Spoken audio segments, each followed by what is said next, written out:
Sword of Coming Chapter 1102. A fast-moving wuxia boat, the mountains, rivers and earth are spread out like a magnificent picture scroll. As soon as the ferry left Beiyue, Lu Xianying shouted for Chen Pingan.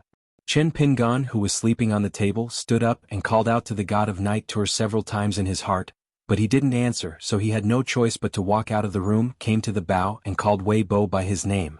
Wei Bo soon appeared on the boat. In fact, when he heard the name of the god, Wei Bo immediately breathed a sigh of relief in Piyun Mountain. For Qin Ping's revenge that has been brewing for many years, especially the one against Ma Kuxuan Fengshen, because Wei Bo is in the Shinto, he is more worried about this than Luopishan, such as the old cook and Jing Dafeng. It is not an exaggeration to say that he is worried. Qin Pingan had already taken off his boots, and sat cross-legged on the bow of the boat, waving a vermilion gourd.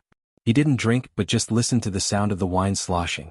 Relieved, Wei Bo leaned back against the railing and asked curiously, "Did the Jisa Peak Sword House receive the letter from the Flying Sword of the Dali Punishment Department?" Qin Pingan said, "Got it, I've read it, I'm busy with business so I don't bother to reply." Wei Bo was furious. Just because you didn't reply, the entire Dali Criminal Department had to carefully figure out what you, the national teacher, were thinking, and even His Majesty the Emperor had to ask the Ministry of Rights to send a message to Pianshan, so that he had to go to the Yamen of the Ministry of Punishment himself. What kind of thing is this? Isn't the Emperor in a hurry for the eunuchs? Qin Pingan squeezed out a smiling face, clasped his fists and shook a few times and apologized. "One family doesn't talk about two families." Wei Bo asked, "How to arrange them?" Qin Pingan obviously had a plan in mind and said, "For the time being, let's put these 16 people on that jumping fish mountain. Whether they are warriors or monks, they are all on the same mountain. After 1 or 2 years, if we really send another group sword cultivator, it's still the same, there is no need to send it to the sword worship platform. The jumping fish mountain is not a big place, but it's not a big deal to just throw 30 people in. If I remember correctly, there are actually many ready-made buildings in the mountain, large and small houses. There are more than 100 rooms, which is enough. Moreover, it is close to Luoba Mountain, and I may also open up Fiolu as a personal dojo. In fact, it is easy to choose a person to teach boxing.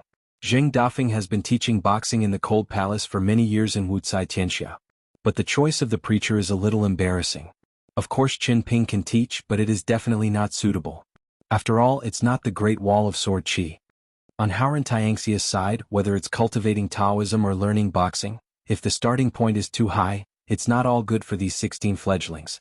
As for the white-haired boy who now serves as the score editor of Luopa Mountain, in fact, she is a scholarly celestial being, not an exaggeration at all. She can also teach. But her status is special and it is still inappropriate. Wei Bo took out a booklet from his sleeve, which recorded the detailed files of the 16 people. Never thought that Qin Pingan shook his head and said, "I won't watch it." Normally, Wei Bo would complain a few words like throwing away the shopkeeper as an addict, but seeing Qin Pingan's haggard face at this moment, Wei Bo endured it and let it go. Qin Pingan said, "In addition to Jing Dafeng being responsible for teaching boxing, you can also let Sun Yuanji be a deputy. Teaching boxing for others and feeding boxing for others is actually a kind of learning boxing in itself." Wei Bo froze for a moment, nodded and smiled. "Good idea." Wei Bo said, "Both Lu Yong and Jing Qingjia are in the mountains." Qin Ping asked puzzled, "What is Master Lu doing?" Wei Bo said, "Help Zhao Zhu ask you Luopa Mountain for a guest status, the kind that has a seat in the Patriarch Hall of Jisei Peak." Qin Pingan said helplessly, "This also requires Master Lu to travel across continents and go to Luopa Mountain in person? Is this a special trip to congratulate you and give you gifts?" Wei Bo laughed it off. Qin Pingan said softly, "She has an extra surname. Gulingyu Zheng Qingjia. For the monks of the wild monster race, adding a surname to themselves is no joke. Her Taoist name is Xuanhu, and her nickname is Wuhua Shuli. In the wild world, she is one of the few monks in the upper 5 realms who does not like fighting by nature, and of course she is not really good at fighting." Wei Bo laughed and said, "According to her, it is to recognize the ancestors with Mr. Xiaoma. Another thing is to find Guken to return to the clan." Qin Pingan asked a strange question. Did she go up the mountain alone? Wei Bo was puzzled but didn't bother to ask. Just one person. However, anyone who is in the Jade Raw realm will almost always have the means in his sleeve. It's just that how many people and how many things can be loaded depends on the skill level. Qin Pingan didn't ask any more questions. Because there is a secret matter that can be big or small. When Qin Pingan was guarding the city alone, There used to be a chariot with a group of wild female cultivators, Yingying and Yanyan, all the way north, just to catch a glimpse of the young hermit from a distance. Among the chariots, apart from the descendants of the great demon official title, there was a genealogy nun who was born in Jinsue City. It seemed that she was the most important direct disciple of the city lord Xuanhu, and she had all the true inheritance. Weibo asked, "Do you want me to chat with Tong Wenchang?" Qin Ping smiled and said, "No, Tong Xinjun and I have a better relationship than you and him." Weibo laughed and said, "Then blame me for being sentimental." Without waiting for Qin Shanju to explain a few words, the night wandering returned to Piyun Mountain. Qin Pingan returned to the house resentfully, took out 3 gold and fine copper coins from his sleeve, placed them lightly on the table and lined them up one by one. An inch of time is worth an inch of gold, and an inch of gold cannot buy an inch of time. At the foot of the mountain, this is a word of encouragement to learn. On the mountain there is no deep meaning. This gold is gold and copper coins. Old Master Yu was indeed vigorous and resolute in his work. After attending the Confucian temple sealing ceremony in Piyun Mountain, he returned to the Tianwai Xinghe dojo. He came to Luapa Mountain with 1,000 gold and fine copper coins, and half lent them to Qin Pingan. Among them, the loaned 500 coins did not charge interest and he could pay them back at any time. In particular, Yu Xian took the initiative to waive the 300 debts that Tianwai had lent to Qin Pingan earlier. Then, from the 1,500 pieces that Jing Juzhong said, the real gap that Qin Pingan needs to improve the rank of Feijin is actually very small, only 200 pieces. And that doesn't include the bag of gold and copper coins that Lu Su gave away. It's just that those 36 gold and fine copper coins just happen to make up a set of 36 heavenly gangs of the Big Dipper Zongxing, which is extremely rare and can be called invaluable. If Qin Ping just refined it into the water of the long river of time, it would be too violent. But it can be refined into a large formation that does not need to invite the gods to come down to the truth. 36 generals are in charge of sitting on the banks of the long river of time. He also earned a considerable amount of gold and copper from Yu Shiwu, which could have filled the gap, but since the two sides became allies temporarily, Qin Pingan didn't have the nerve to stay, and Yu Shiwu refused to accept it at first. Said it was useless. Qin Pingan tried to persuade him and Yu Shiwu finally took it back. Thinking about it now, it really is that he is not good at learning and he didn't really understand the essence of Huolong Taoist business classics. When doing business with people, you can't be too thin-skinned. In fact, in the previous battle with Ma Kuxuan, the body of the fake Zhou Mi was made of gold and copper coins. 1,000? 2,000? Where did Ma Kuxuan get so many gold and copper coins? Qin Pingan never asked from the beginning to the end of the fight. In fact, after Ma Kuxuan was beheaded with a sword, this guy even gave up his soul at the last moment, obviously wanting to keep all these gold, essence and copper coins in that cage. Whether it was a relic that Ma Kuxuan couldn't take away, or a spoil that was better than a game, in short, Qin Pingan confiscated it. Instead, Qin Pingan helped Ma Kuxuan open up a new path with these remaining gold, fine and copper coins, protecting part of his soul and reincarnating together, and also helped Ma Kuxuan with this body in this life, and with the divine way of the old heaven has completely disregarded the relationship.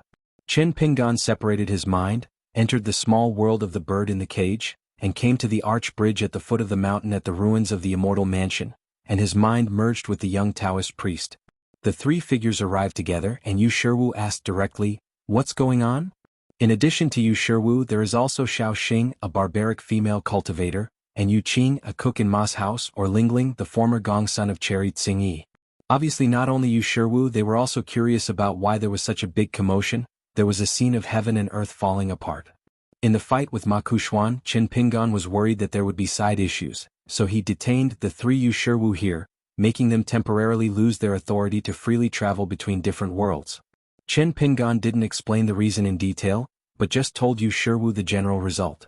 Yu Shiwu was speechless and then murmured, it's okay, it's the best." That Xiao Xing wanted to ridicule with yin and yang, how to achieve a great cause with a soft heart. But before she could speak, he fell into the long river in an instant and almost drowned. Gongsun Lingling was quite relieved by this. The mad woman was finally a villain who will be tortured by the villain. The next moment, Xiao Xing, who had recovered his freedom, came to Gongsun Lingling out of thin air, rubbed against her and then clung to her. At the back, Xiao Xing stretched out a white lotus-like arm at the same time, around Gongsun Lingling's waist, and suddenly lifted it up a little, and was about to grab a heavy weight on his chest. The young Taoist priest wearing a lotus crown frowned slightly, Xiaoxing stopped his hands, tiptoed, leaned back, sat on the bridge railing, stretched out his hand to caress the top of a watchtower, and said with a charming smile, "It's about the same size." Chen Ping said if he didn't hear it, "Many phantom worlds are seriously damaged and I will have to work hard to repair them." Xiaoxing's eyes were hot, and he looked at the dress under the waist of the cook, which was bulging out. The curves were amazing and full. She stretched out her finger to her scarlet lips and said delicately, "My lord, the servant and the why don't you discuss something, why don't you give her to me, and I'll be with you with all my heart, and it won't take long to take care of her and make her docile." Chen Pingan narrowed his eyes and remained silent. For example, in a strange land that seems to be the source of all laws, there are countless buildings of various types, dotted all over the world in an orderly manner.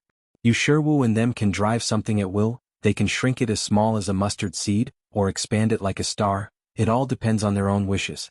Just talking about one of the Taoist temples, there are 62 Taoist temples and 81 temples as manuscripts. The key is that each has its own characteristics. For example, the statues of the 24 heavens borrowed from Tifo Temple, the statues of Lingguan and Lingxiao Temple, the murals of the Xiaoyuan dynasty in Dechunyang Longevity Palace, the Linggu Temple at the gate of Guanshan Gate on horseback, and the lifelike 500 wooden sculptures in Jingxi Temple in Nanping Mountain. Arhet.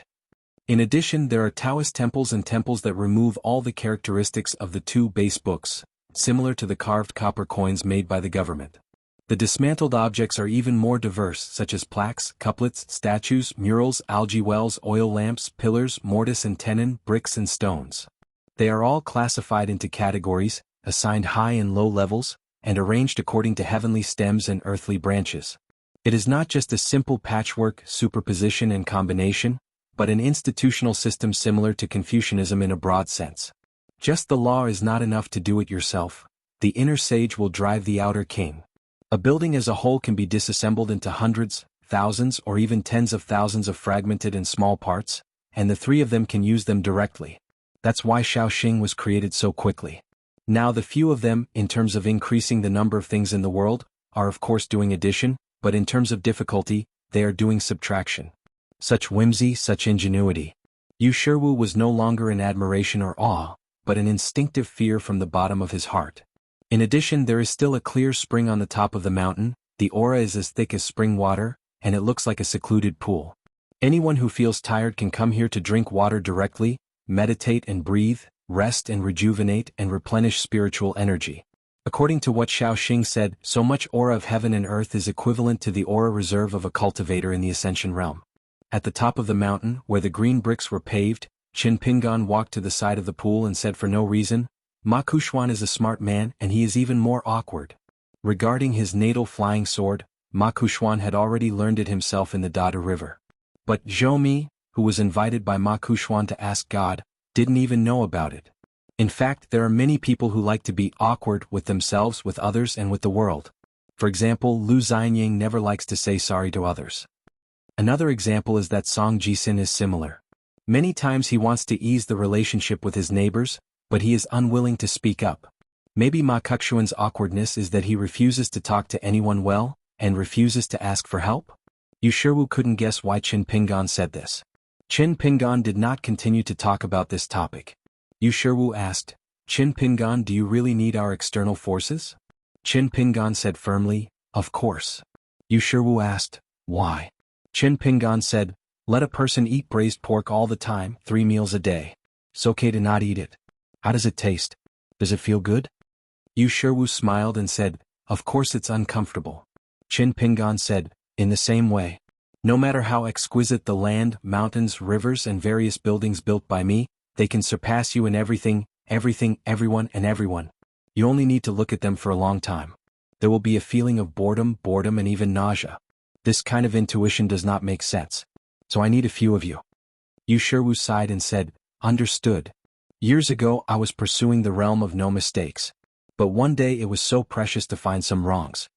Qin Pingan said slowly, "Someone needs to replace this world and make mistakes all the time. The more mistakes there are, the more real and credible this world will be." Yushirwu admired, "It's suddenly clear. If he could really get rid of that calamity, Yushirwu really wanted to go to Luapa Mountain to seek a place, even as a gatekeeper." Qin Ping said with a smile, It is more difficult to be the gatekeeper of our Luapa mountain than to have a seat in the Patriarch Hall of Jisa Peak. Yushirwu felt helpless. Qin Ping stretched out a palm and said with a smile, "Those gold and copper coins that are temporarily entrusted to you?" Yushirwu couldn't stop laughing angrily.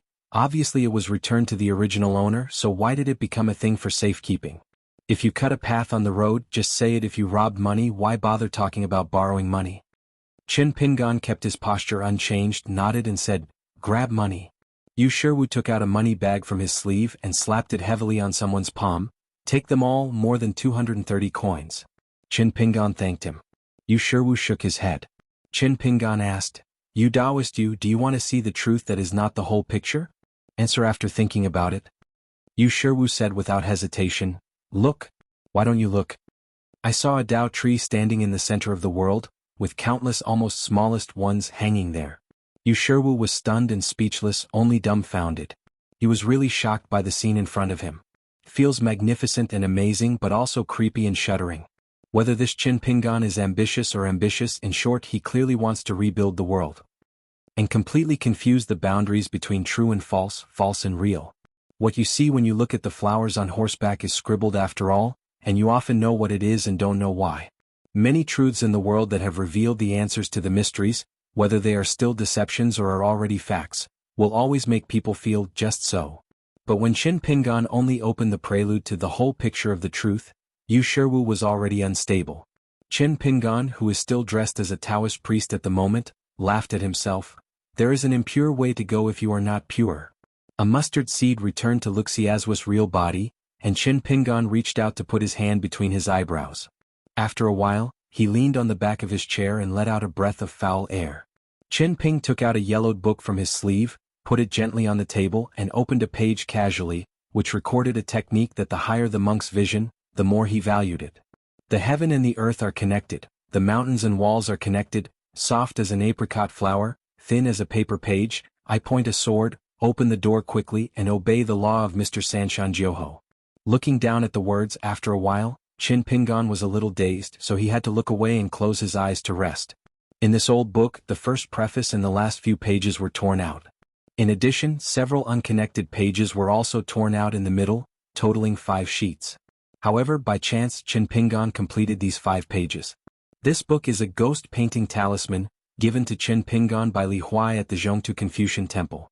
It was given to Li Huai by the old man Yang from the pharmacy, and Li Huai then gave it to Qin Pingan, which is tantamount to sending charcoal in a timely manner.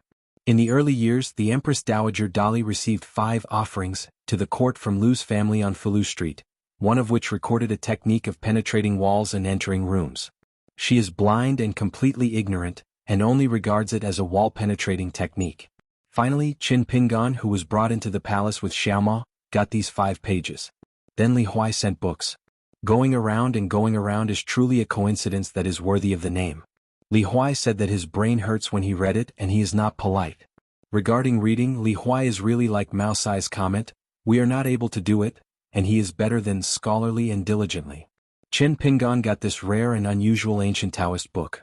Although it was not long, it helped a lot on the road of cultivation.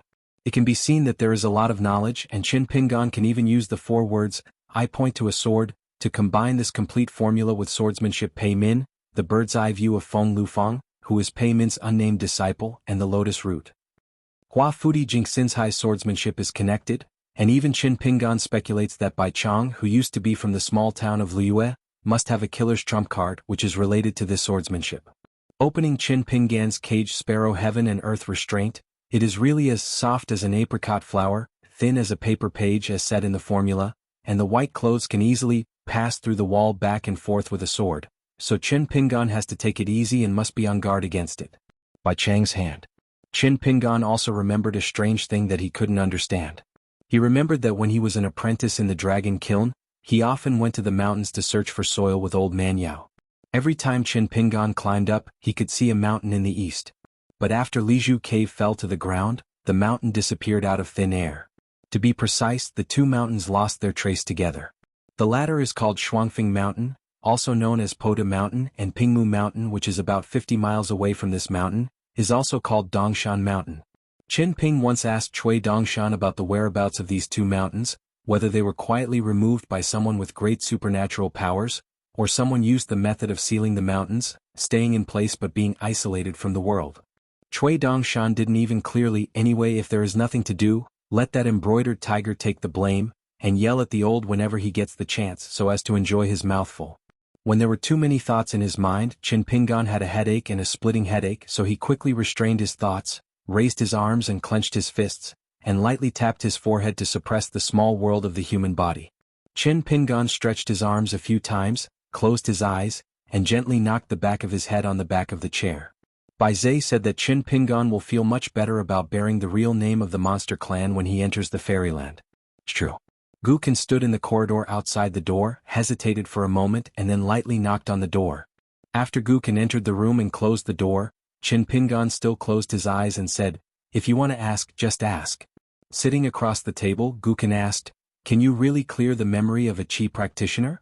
Qin Pingan still didn't open his eyes and said softly, "It's easy to deal with a nascent soul realm. For example, the old lady Pu Lu, and the demon monk Shao Xing who hides in the lotus root blessed land. Dealing with the Yupu realm is not easy.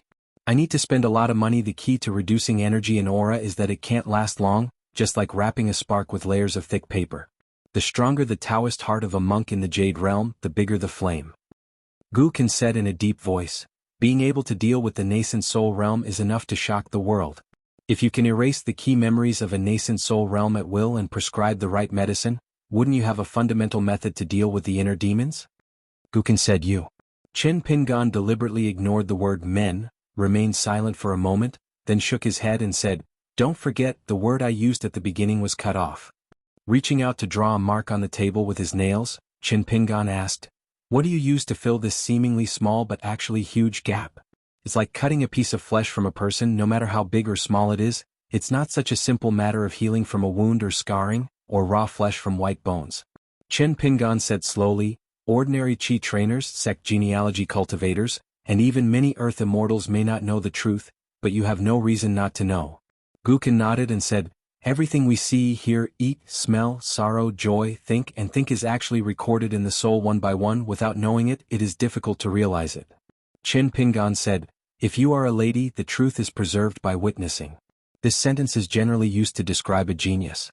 In fact, it can be regarded as a side note of memory. Don't understand it? Speaking of talents, for example, the grandson of Zuanduguan in Qizhou, Qingming Tianxia. Gukan and Qin Pingan have a tacit understanding. This kind of misinterpretation, isn't it a misinterpretation? Are you familiar with Lu Qin, or am I more familiar? Why are you holding grudges against me? Go hold grudges against that big-mouthed Lu Xianying. What do I hold grudges against a big mouth? I only care about petty minds like you. Qin Pingan continued, "Secondly, whether it is Pu Lu or Shao Xing, Qin Ping is not deep in their memory, and their involvement is not extensive. It is relatively simple to cut. This is why I sent them to. One of the reasons for your hand is not just to add to the icing on the cake. Once they stay with me for a long time or stay in the Luolu mountain to cultivate, they will almost completely lose the possibility of entering the Jade realm. Just tamper with memory, delete, subtracting this thing and adding something else. In the end, it is not too difficult to achieve the point of confusing the real with the fake. Nascent soul realm cultivators' mental disturbance is tantamount to idiot's dream. We can only move with the times. For some people, occasionally. Doing so is tantamount to voluntarily assuming a share of cause and effect. Those who practice the Tao, who doesn't pursue a life without branches or vines. What I wanted to do, I couldn't do. Powerless. If you can do it, you don't want to do it. Powerful and unintentional. There is one more thing that Qin Pingan did not tell Gukan. Are there two identical snowflakes between heaven and earth? Zheng Juzhong said he had seen it. This means that Zheng Juzhong can allow any monk in the nascent soul realm to join the Jade at will without any demons. Qin Pingan even suspected that one of the purposes of Zheng Juzhong's retreat, this time, was to wait for the Huawei Tianma, who can be regarded as a fake 15th realm, to come to Baidi City on his own initiative and discuss the Tao. Gukan said, "I will strive to establish a sect in April, and arrive at Aquarius Island on the first day of May." Qin Ping asked, puzzled, "What are you in such a hurry for?" Gukan looked at him. And NBSSP Qin Pingan became more and more confused. Gukan curled her lips, "You're so smart." Qin Ping angrily said with a smile, "Don't be a fool." Gukan said, "Lu Xianying plans to set the wedding on the 5th day of May." Qin Pingan hesitated to speak and fell into a long silence. His face was stern, so he stood up, walked over to the window and looked out. Gu Kan's answer was something that Qin Pingan couldn't even imagine. Gu Kan also silently turned her head and looked towards the door. Tall boy, straw sandal boy, little slug. In the past, they often walked together on the ridges of the field, holding dogtail grass in their mouths. It may be that their hometown is too small, their age is too young, their vision is too small, and they dare not think too much about the future. Lu Taoji needs to immediately cross the continent to go to the main hall for the cleansing of wronged people, and hand over Xiao Pu's magic robe, and ask an expert to help him peel off the cocoon, and carefully examine whether there are any traces left. Before he left Chongyang Temple, he told Xiao Pu to be careful to protect Uncle Cheng. This time he came to Aquarius Continent with 3 things in mind: protecting Master Cheng for a period of time, going to Huzhou Yuan Dynasty to return to the mountain to practice, and persuading Qin Pingan to be the chief guest minister of the Xishan Jianin lineage. Xiao Pu asked, "What should Yuan Chaoxian do? Just let her hang out for a few years and sharpen her edge first?" There is an expert in the main hall, who has already figured out that Yuan Chaoxian is a natural talent in the Golden and Jade Forest, and he must take her back to the mountain from Aquarius Island. Lu Taoji nodded and said, "Although there are 9 times out of 10 catastrophes on the mountain, there is no escape from catastrophe, but a monk who cultivates his spirit internally and accumulates external skills can indeed weaken the catastrophe to a certain extent. She still needs to practice more in the world of mortals." Xiao Pu said, "Even so, senior brother Lu can't delay her best opportunity to practice Taoism." Lu Taoji said, "I'm going to meet her, first pass on a sword technique. Junior sister Xiao doesn't need to teach from the side, we go down the mountain to save others according to fate, but they go up the mountain to practice Taoism to save themselves."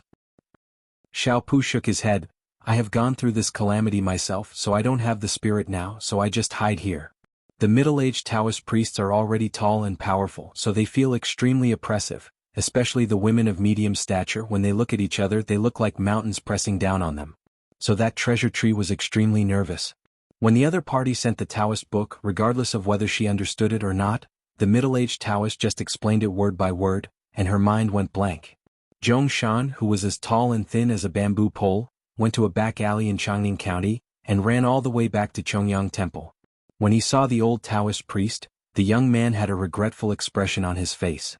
When we went to find the person who rented the house to them, he also said that he was missing, only that the grandpa and grandson were in the house and left some scraps of money.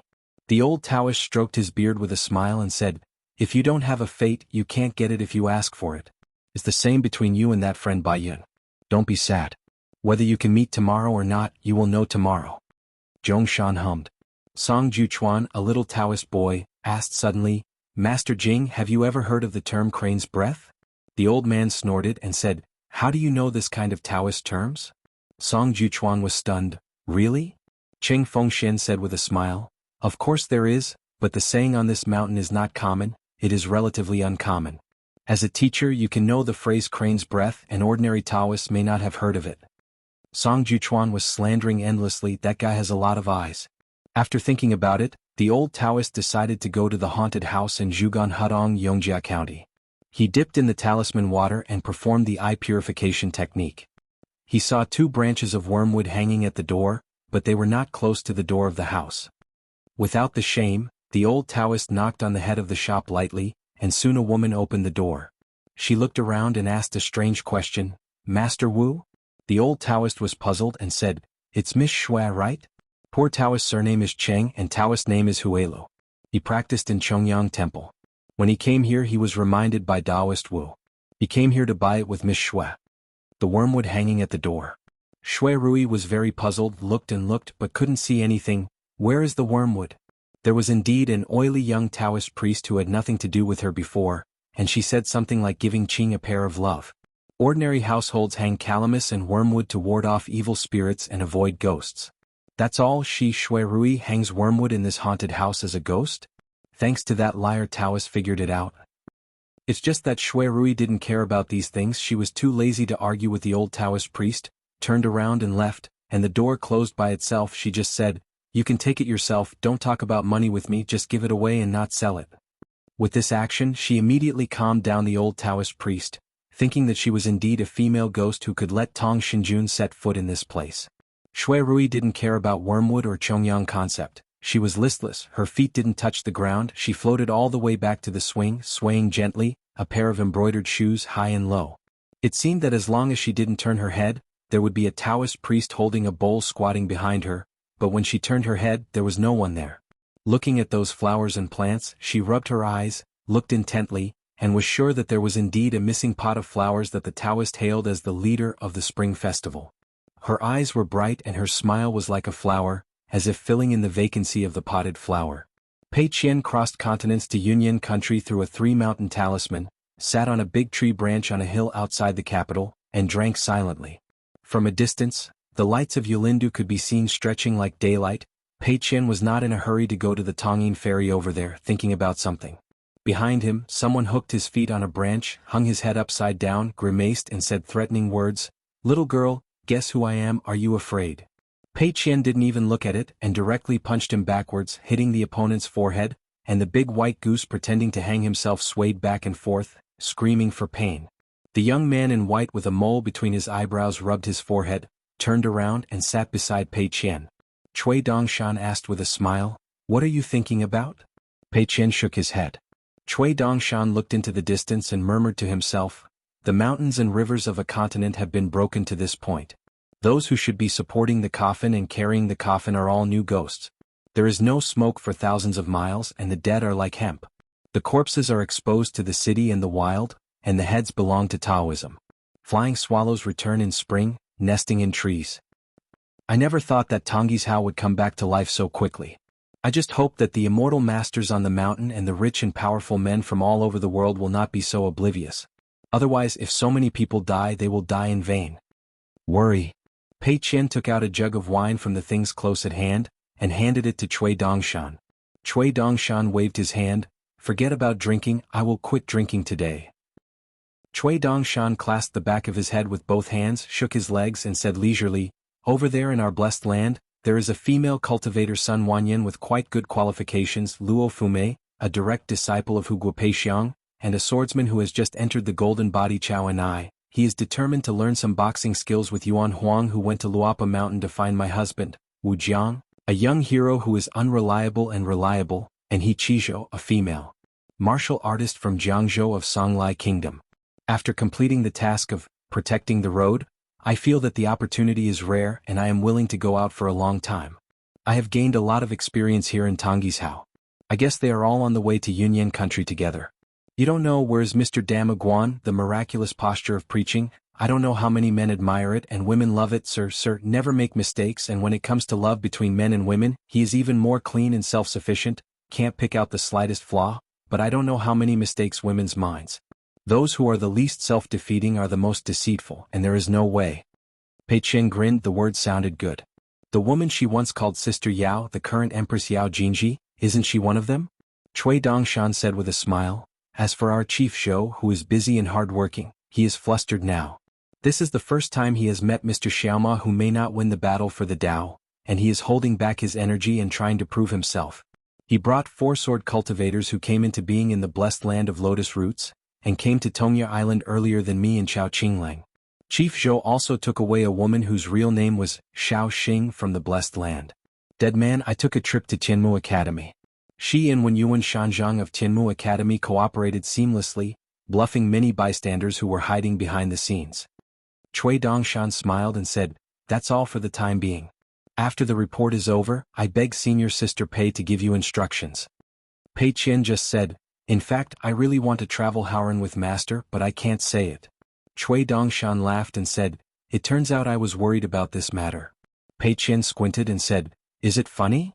Cui Dongshan immediately put his fingers together and wiped his mouth, shaking his head vigorously like a rattle. Pei Qian said, "Master asked me to tell you a word. He already has a clue for those spoilers from the wilderness, and there is an extra portrait in his heart. It is the wilderness sword cultivator with the alias Cardamom. Master let you relax. He has his own means, and if he has the opportunity to follow the clues, he might be able to find out that golden core realm talisman cultivator as well." Cui Dongshan imitated the white-haired boy, and began to raise his arms and shouted, "Mr. is wise, Mr. is martial, and Mr. is even more invincible than true invincible." Pei Qian said, "Ma Xuanhuan is dead. The master was seriously injured. The long sword Yao was broken in two, and the natal magic robe that carried the Yao's real name was also torn. As a result, the master took a trip to Yuzu. For some reason, the Chongyang temple in the capital of Xianghua was injured again. Master told me not to worry, but I wanted to, but I couldn't help it. Cui Dongshan nodded. Pei Qian said, Master's retreat this time, in addition to entering the immortal realm, he also returned to the end realm. Cui Dongshan hesitated for a moment and asked curiously, This is a good thing, why do you still look frowning? Pei Qian kept silent and didn't drink. Cui Dongshan said, Outside the sky, I will help Li Sheng and cooperate with those who are too tall to prevent the two worlds from colliding. The master is responsible for presiding over the big formation, and he is very capable of strengthening the physique of a martial artist. It is actually a matter of course for things to come from prosperity to return to the truth. Pei Qian said sullenly, Master did not rank among Guasian as the strongest. Cui Dongshan grinned and said, This kind of thing can't be forced. It should be and it should be. What's more, now that the two worlds of Howren and Wilderness are connected, and it happened to be a rare rain period before, what? Weird people and things will come up, sir. It's a pity that you didn't get the word strongest, but it's not enough to make you so depressed, big sister, right? Pei Qian stared into the distance in a daze, not knowing whether he saw the day before yesterday, or wanted to see the day after tomorrow. Cui Dongshan shook his head and shoulders, shook his sleeves and said, Master, don't worry, I will find that who stole your master sooner or later, when the time comes. Cui Dongshan, who woke up suddenly, seemed to be strangled by someone, unable to speak a word. Slowly turning his head, Cui Dongshan asked tentatively, Master, could it be? Pei Qian nodded and said, Blame me. Even Cui Dongshan was scratching his head, not knowing how to speak. If it were someone else who said such things to Cui Dongshan face to face, Cui Dongshan would have a big mouth when he jumped up. Are you sure you stole my husband's martial arts? I don't know the heights of the sky and the depths of the earth. How many times have I won the strongest, and how many gifts of martial arts have been obtained? The answer turned out to be Pei Qian. So Cui Dongshan was a little confused. Pei Qian said softly, At first I thought it would be a small surprise for Master, but now I'm fine. I'm really a loser, right? Even though Cui Dongshan had hundreds of reasons in his mind, he didn't think he could persuade Pei Qian not to do so. No use at all. So Cui Dongshan had no choice but to use an unavoidable method. He stretched out his palm to cover his mouth, called his husband by his name and whispered, Qin Ping, Qin Ping. Pei Qian was furious, turned his head and stared and said, Big white goose, are you trying to die? In an instant, Qin Pingan seemed to know the matter through Cui Dongshan's complaint, and without hesitation he immediately used some kind of supernatural power to temporarily release the white-clothed god, and spoke with his disciples and students with a heartfelt voice, and his tone was hard to hide. His face was full of smiles. It's outrageous not to say it earlier, he'll leave this chestnut first. Don't say much, let's teach Master a lesson for a proud student who has committed a crime. Cui Dongshan was extremely wronged and wailed, Sir, you are happy and elder sister is relieved. Is it just me who is not a human? The series after that were actually prepared by Cui Dongshan in advance, and he deliberately complained to his husband. But why didn't the big white goose expect that the big sister didn't do anything? For the first time, Cui Dongshan, who was a little embarrassed, scratched his face and made a mistake. Pei Qian raised his head and took a sip of wine, raised the back of his hand to wipe the corners of his mouth. His demeanor changed completely, his expression was no longer gloomy, and he said with raised eyebrows, Thank you, little brother. Taking advantage of her good mood, Cui Dongshan said with a smile, In addition to Yu Xiefu and Lu Suiyu, Lu Yuzhou is also in the capital. Pei Qian twitched the corner of his mouth. On my master's side, I can pretend not to hear certain hidden meanings. As for your big white goose, as far as I'm hiding, it's because Lu Yuzhou likes me, so it's a big deal. What he likes him has nothing to do with me, Pei Qian. If you are a big girl, you must get married? So what if I become an old girl? In this world, there is already a master, and she has rivers and lakes to leave. Cui Dongshan clicked his tongue and said, If Lu Yuzhou knows what elder sister wants, I don't know whether Lu Yuzhou should be thankful that he doesn't need to be wrapped in a sack, or he will be so sad that his heart will be twisted into a ball. Pei Qian showed her signature smile. Cui Dongshan immediately changed his words, jumped up, patted his stomach, laughed and said, The jejunum is like thunder, and I invite you to eat snails, and the hot pot is also available. Let's go for supper. Pei Qian got up and said, Go to the Tongyin Ferry. Cui Dongshan Xiaoji pecked at the rice. Master, you don't know, and now the sword fairy Mida is showing off, and the limelight is like a moment. Let's ride the wind together to Yulindu. Yunyan country, located in the middle of Tongye continent, is a small country with a basin situation and a place in the palm of your hand. Although it is not a vassal of any dynasty, the only ones that can be sold are actually the name of the capital of vinegar, barley wine and ink making. But now it is the entire Tonghizhou, the most prestigious country. The Yunyan Qin family temporarily built a Yulindu to facilitate the exchange of immortal masters on the mountain. When the Fengyuan ferry docked here before, Miyu, who stayed at home, just happened to stand by the railing of the boat, and there were whispers one after another, obsessive and blurred eyes, excited expressions, and even there was the woman's scream. They worked tirelessly and waited for the rabbit just to see Shangmi Jianxian from afar. This annoyed Miyu so much. Those rich women from various countries are fine, you are all cultivators, shouldn't you be so selfish? Nowadays there are not a few women fighting for me, yes, and justice, and their number tends to increase, and they are almost ready to form cliques in the capital of Yunyan Kingdom. As the chief enshrined of Qingping sword sect, Miyu and Mi De Jiangxian didn't have a place in the temporarily established ancestral hall, and the place was given to a young man named Chao Qinglang in Jing Xingfen. After much deliberation, they only found one reason: probably this is the unique state of mind of a Sandan sword fairy. Thinking of this, they admired the virtuous Mi Lang even more. They really couldn't imagine what kind of function Mi Jianxian was on the top of the Great Wall of Sword Qi, alone all year round, lying drunk and asleep under the clouds and clouds. The Qingping sword sect, which is the sect under the Luapa mountain and the dragon crossing the river, has Mi Jianxian sitting in it. Wouldn't it be a waste of everything if it didn't open the mirror? It's hard for us, Moreau. It's no wonder that Mi Jianxian, who is facing the wind in Yushu, can't hide his unruly and desolate body every time he sees him. As for me, yes, real state of mind, it couldn't be simpler. I'm just a fool. I don't deserve it. Look, Mi Jianxian is in a very good mood today and he is willing to drink with others and have a good drink. My family, Mi Lang walks with one hand behind his back and one hand and twirling the jug. He's really unrestrained and unrestrained. Who is it that can drink at the same table as Mi Jianxian? It doesn't matter what his status is as long as he is not a woman. Before that, god of wealth Liu of Iazhao participated in the Qingping sword sect ceremony, and sent out a Tongyin fairy directly with a big hand. Although Tongyin is not a cross-continental ferry, its cargo capacity is still better than that of the overturned ink dragon boat on Luapa mountain in Shangzhou. Now this Tongyin ship has replaced the Fengyuan ferry and docked at Yulindu, and it is almost becoming a sword ferry's private residence that belongs exclusively to Miyu. Tonight, on the second deck of the ferry, Miyu set up a table with 2 jugs of wine. Feng Shuetao, who was drinking at the same table, cooked himself and cooked a few cold dishes to go with the wine. Feng Shuetao, who was born as a field cultivator, is a little bit good. He can also be particular about it and he can even make ends meet. He knows all kinds of crafts. Feng Shuetao joked. It can be seen that Mi Jianxian is very popular here.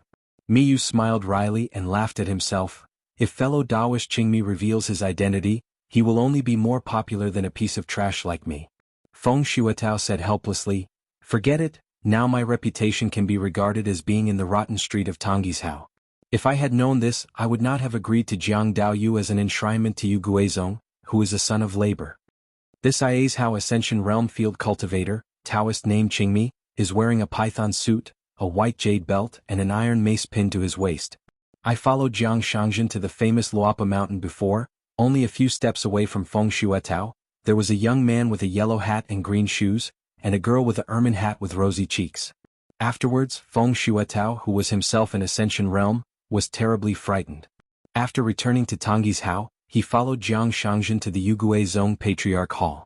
The procedure was extremely simple, and he became a registered enshrinement. However, Feng Shuetao found that everyone looked at him with strange eyes.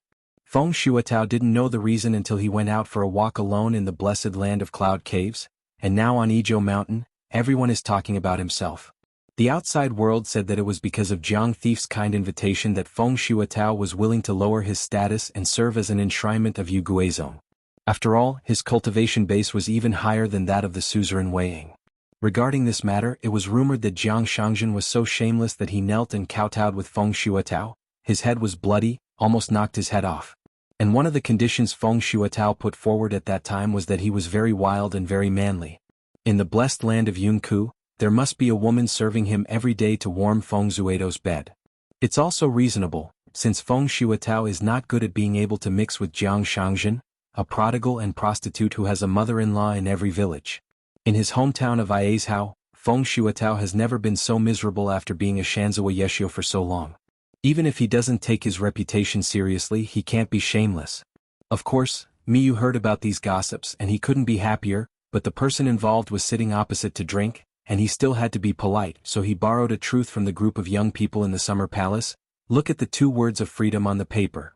How to write this word, you will know whether you are free or not. Feng Shuatao nodded, picked up the wine bowl. That's a good sentence, it's worth taking one. Miyu bumped the bowls against them, finished their drinks and said, for that matter, fellow Taoist Lao Qingmi made a few more trips. For the excavation of Dadu, from the alliance in the early stage to the day when the second dragon raised its head in February, and the establishment of the Patriarch Hall, the early progress can be said to be smooth, and it has made a good start. Unexpectedly, a shit-stirring stick that smashed talismans randomly popped out, causing people's hearts to be distracted. No matter begging for money or getting enough to eat, you can't lose your life.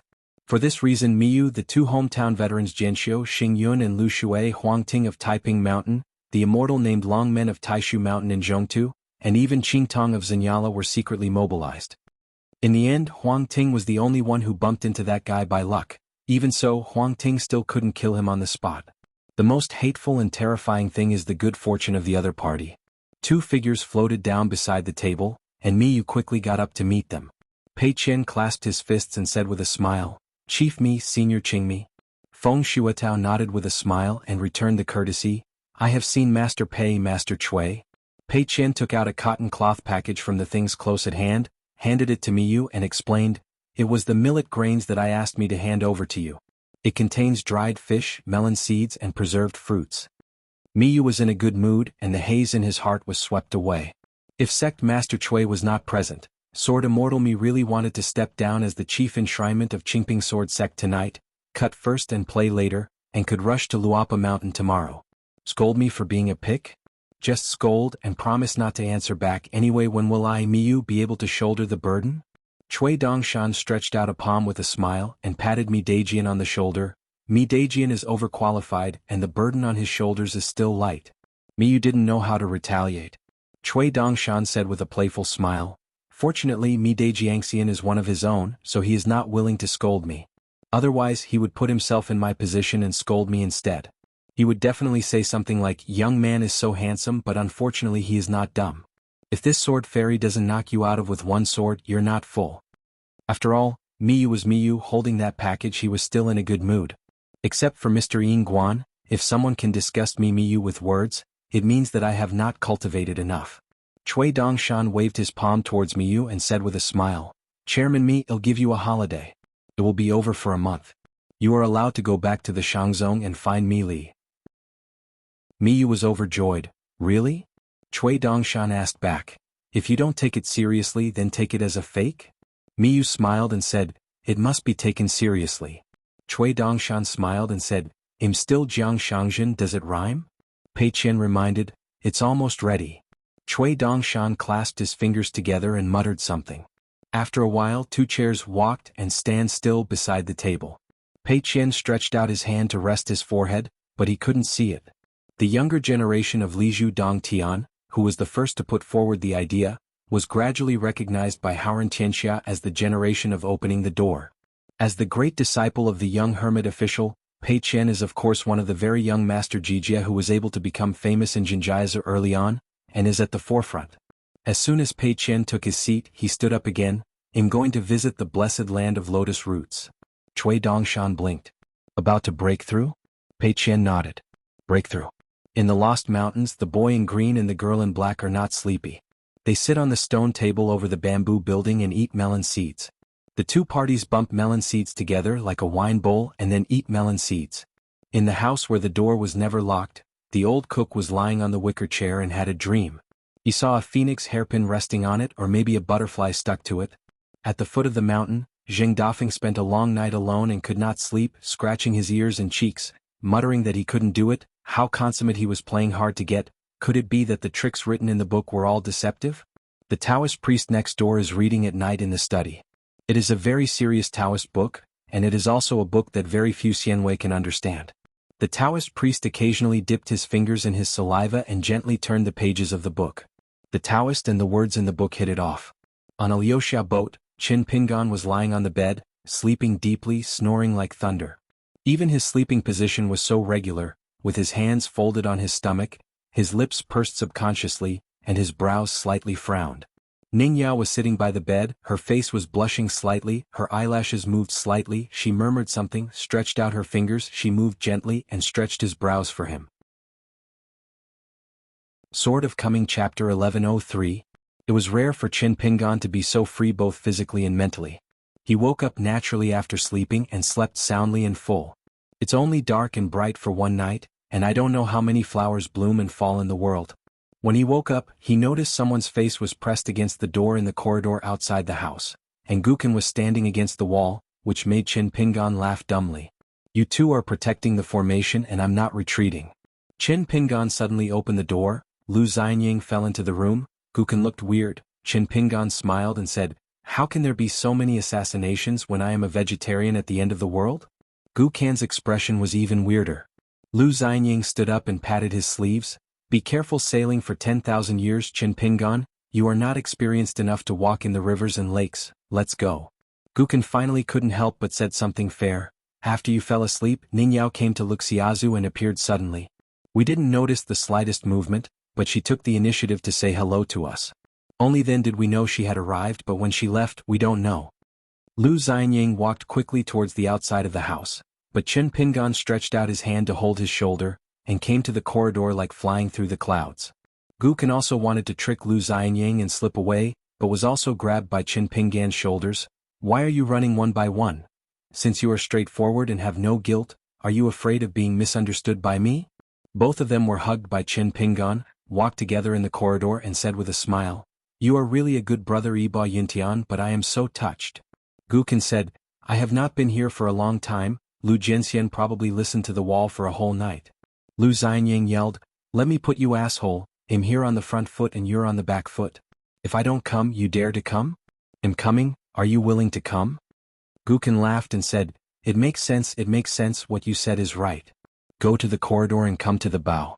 Gu Lingying stood timidly on the deck with the wind blowing, his clothes fluttering to one side, his figure was graceful and curvy.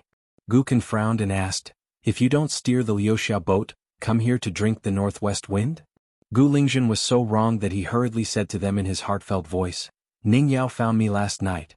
She asked me some secrets about the cultivators of the wild and heavenly stems. In the end she asked me to send 2 sentences to xuanhuan. The first sentence was according to the established rules. For the route, go to Fuyazu to have a look. The second sentence, Ningyao, is just 4 words, ghosts have been killed. Since Qin Pingan was mentally ill before, he did not revisit the attack on Chongyang Temple with the 2 of them, so he was a little at a loss when he heard the 4 words that Gu Lingzhen passed on his behalf. Qin Pingan had no choice but to give them a rough explanation of the reason. In the Chongyang Temple, there was a candidate ghost of the 14th realm who had completed the ascension state. External skills, the shortcut to break through the realm with the help of Yin and virtue, and the body and robes of a ghost in cherry green clothes in Chongyang Temple. Do the opposite as a ferry across the dark, set up a kind of great wish, announce the world of Yin and hell, to avenge all the ghosts who died in the great wall of sword chi in the wilderness of xianxia. It will kill Qin Pingan, but I didn't dodge it, but if I carried it, it fell into the sky and leaked its tracks. Go to the underworld. As for how Ningyao got to the underworld and how he killed the ghosts, I don't know. Lu Xianying stretched out his hand and patted Qin Pingan's stomach. It's strange, I remember that you just eat your small intestines and stomach and you rarely eat bad stomachs. Why do you feel uncomfortable when you leave your hometown? You can't eat brown rice, you only eat fine grains gone? Gu Lingyu once again looked at this sect Master Lu with admiration, and dared to blame Qin Pingan for eating soft food in person? Guken asked in a deep voice, in the realm of the underworld, behead a 14th level candidate ghost? How did Ningyao do it? Lu Xianying laughed and said, this question is very disrespectful. Apart from entering the 14th realm as a pure swordsman, can you find a second reason? Guken just looked straight at Qin Pingan. Guessing is guessing, but Qin Pingan has to give the answer to the truth. Qin Pingan nodded. Guken sighed, no matter who it is, it seems that there are no geniuses in the world if they compete with Ningyao for talent. After Gu Lingyu learned the truth, he was terrified. It's not forgery, it's just because of her face that can be transformed into thousands of illusions. The face at this moment is Ningyao in her heart. She tried her best to stabilize her Dao heart, stretched out her hand and wiped her face vigorously. Only then did she regain the appearance of Z woman. Gu Lingying was a guest at Howren this time, so she wasn't afraid of the hidden official Chen Pingan because of Gu Kan's presence, not to mention that she had never participated in the attack on the Great Wall of Sword Qi, and hadn't even set foot in Howren's world. Chen Pingan couldn't just because she was a wild Yaozu, let's kill her with one sword. But that Ning Yao, the 14th level sword cultivator, the #1 person in the colorful world, beheading a savage-rooted jade-level monk, isn't it the same as playing? Lu Xianying patted Chen Pingan's head, and uttered a series of tut-tuts. There is no overnight revenge, my sister-in-law has already avenged you. Gu Kan didn't want an outsider to know more about the inside story, so she asked her to return to the center of the ferry and continue to steer the boat. Gu Lingying wished this was the case, so as not to be shocked by surprise and hinder her Taoism. Chen Ping smiled and said, I returned to the Guasian floor for the second time, and I didn't get the gift of martial arts that I expected. Lu Xianying asked doubtfully, I lost something that should have been easily available, and I feel extremely disappointed. I have to force a smile on my brother's side? No need, just cry and see, let the brothers have fun. Gu Kan asked, it shouldn't be like this. You are the most confident to fight for the strongest in this final level of aura. Only in this level, Chao Ci has no advantage. Of course Chao Ci's martial arts aptitude is better than Chen Pingan's, but he is very aggressive and pays attention to a lot. Because Chao Ci's aptitude is too good, it is easy to understate and miss it. As it turns out, it does.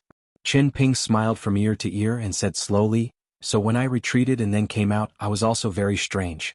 I mistakenly thought that it was due to the weather, strange people and strange things appeared frequently, and some people got some great opportunities. I took a trip to the long river of time and the like, and saw thousands of years of time and the sights of thousands of mountains before I was able to work on this level and become better than me, so I didn't think much about it. I was from Chui Dongshan, knew the answer, it turned out to be Pei Qian. Lu Xianying slapped Chen Pingan on the head, it's a shame to show off. Chen Pingan turned his head and dodged it, laughing loudly. It didn't take long to reach the end just because of Pei Qian, and because she was his first disciple, Chen Pingan was once again in the dark. It is not difficult to understand the reasons based on the results. Pei Qian's aura is so strong, how strong is the foundation and how spectacular the weather is. During the years when Chen Pingan was a hermit official, Pei Qian first went to Luzhou and Beiju with Li Huai, and then traveled alone to Aizhao, Zhong to Shenzhou, Jinjiazu. Pei Qian has been to Howren even more than Chen Pingan, and she has been there almost everywhere, and Pei Qian's memory is far better than Chen Pingan's good memory. Chen Ping himself had noticed it a long time ago, and later Lu Chen also reminded him of this in Xuanhuan Mountain. This is also an important reason why Chen Pingan has been hesitating whether to take Pei Qian to travel Howren together.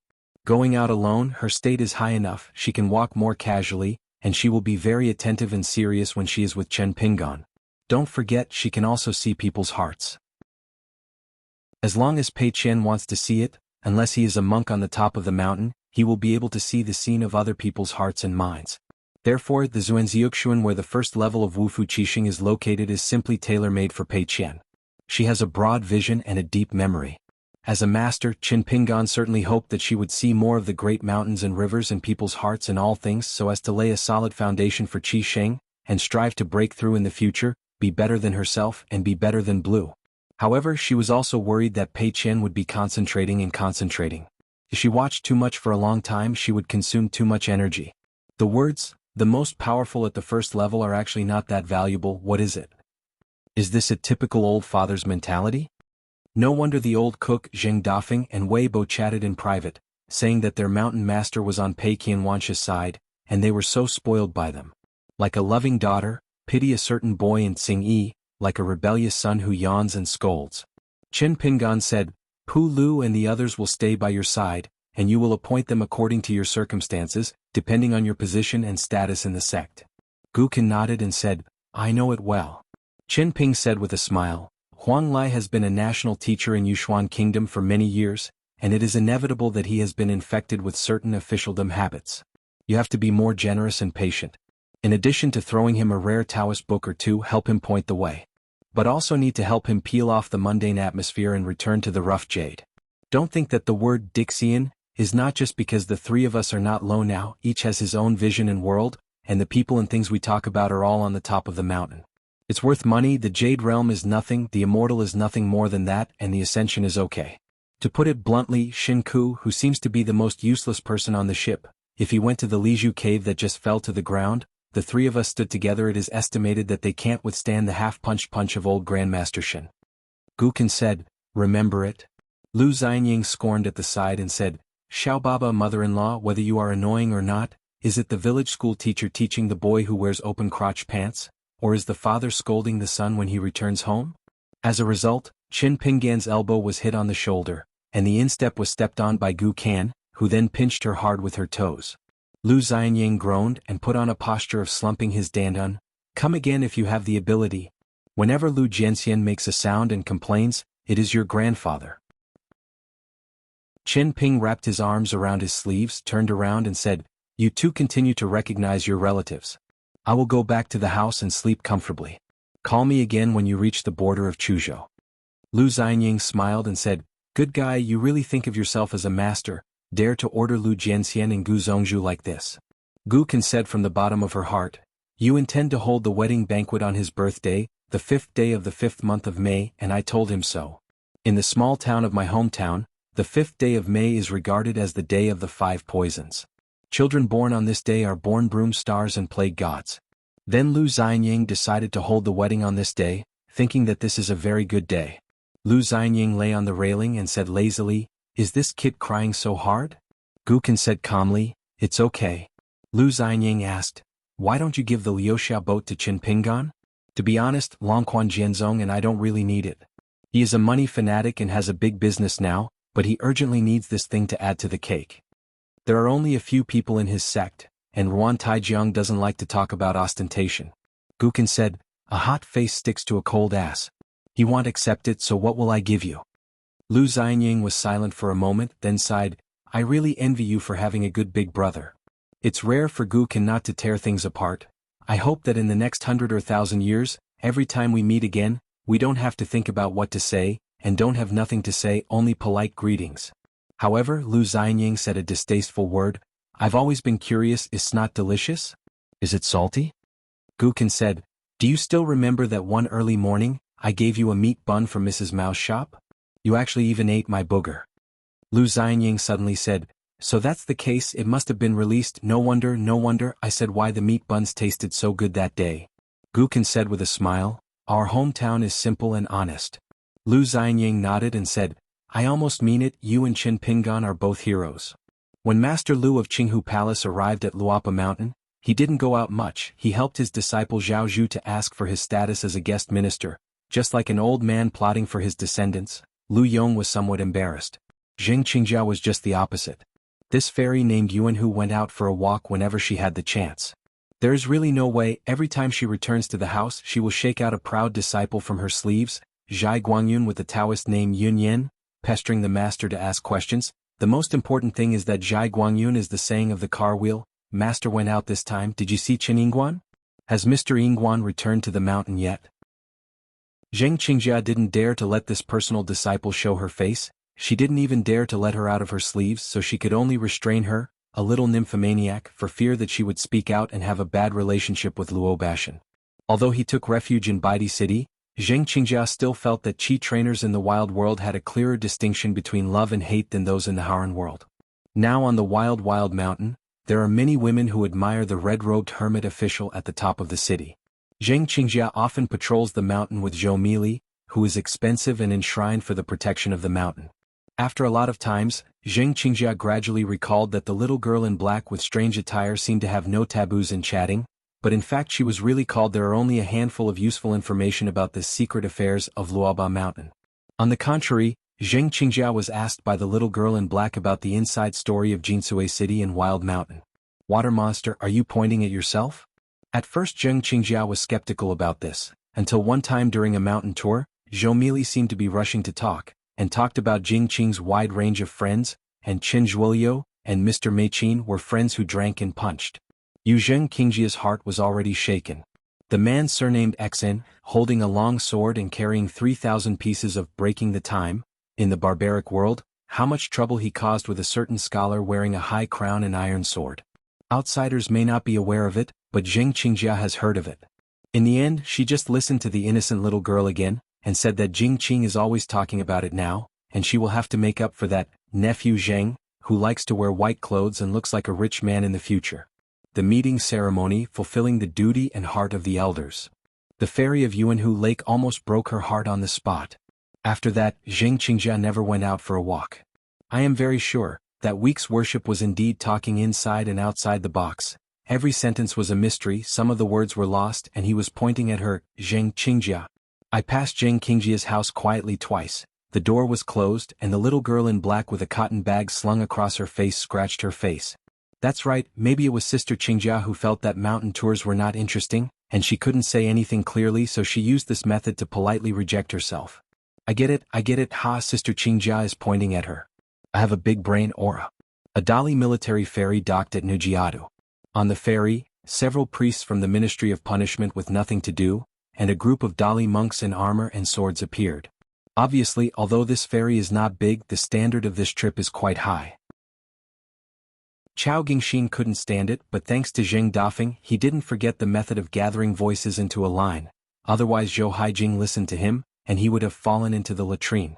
Chao Gingxin quickly took out a booklet and secretly handed it to Zheng Dafeng. I have not been idle this trip, and I am suspected of turning my elbows outward. I'm all about Brother Dafeng in Luapa Mountain. There are 16 people's trivial matters can be supplemented by an explanation for the official court archives. Zheng Dafeng put it in his sleeves calmly, smiled and said, I have a heart. My brother will not thank you, and we will see the truth at the wine table later. The boy in Xingyi coughed a few times, shook his sleeves, clasped his fists high, and introduced himself. My name is Chen Lingjun, my Taoist name is Jingqing, and I am enshrined in the Patriarch Hall of Jisa Peak. A distinguished guest from the capital. Chao Gingxin nodded and said with a smile, Patriarch Jingqing is famous far and wide. Chen Lingjun immediately showed his original shape, his face full of pride, his hands on his hips. Chao Duzhao has sharp eyesight and can drink at the table. It is not necessary to same table with Swadharma protector of Kalangxiang. As for the group of young men and women, Chen Lingjun really didn't take it seriously. These raw melon eggs and girl films, I really don't look down on you. Now I, Uncle Chen, have learned the Tao and have boundless magic power. Just to scare you, don't you be so frightened that your faces turn pale? Don't pear blossoms bring rain, cry and cry? Can you handle my second punch? Zhou Haijing asked with a smile. I would like to ask Immortal Master Jing Qing, is Pei Qian Mr. Chen's first disciple on the mountain now? She and Pei Qian are both among the 4 great masters of Aquarius Continent's martial arts review. Zhou Haijing had already sparred with Yu Hong in the arena in Dalijing City before, and she lost a punch, but she believed that she would be able to beat that old guy to death in a few years. Chen Lingjun laughed and said, Pei Qian put in some effort, those who can do more work. That is to say, the master of the mountain stopped him. Otherwise the child Chao Qinglang or the teacher of the seedling would have to give up his seat in a headless patriarchal hall in Yunyan country. Zhou Haijing was a little uncertain about the status of the boy in Xingyi in Luoba Mountain, just listened to his tone, and didn't take Jijia Peiqian seriously? As a junior. In the Yujiang Shui mansion belonging to Huang Tinghua and the Dali fan, he called the Water brothers and sisters, yelled 5 times and drank 6 times, and followed Chen Pingan up the mountain at the earliest. She knows all of this. Not far from them there was complete silence.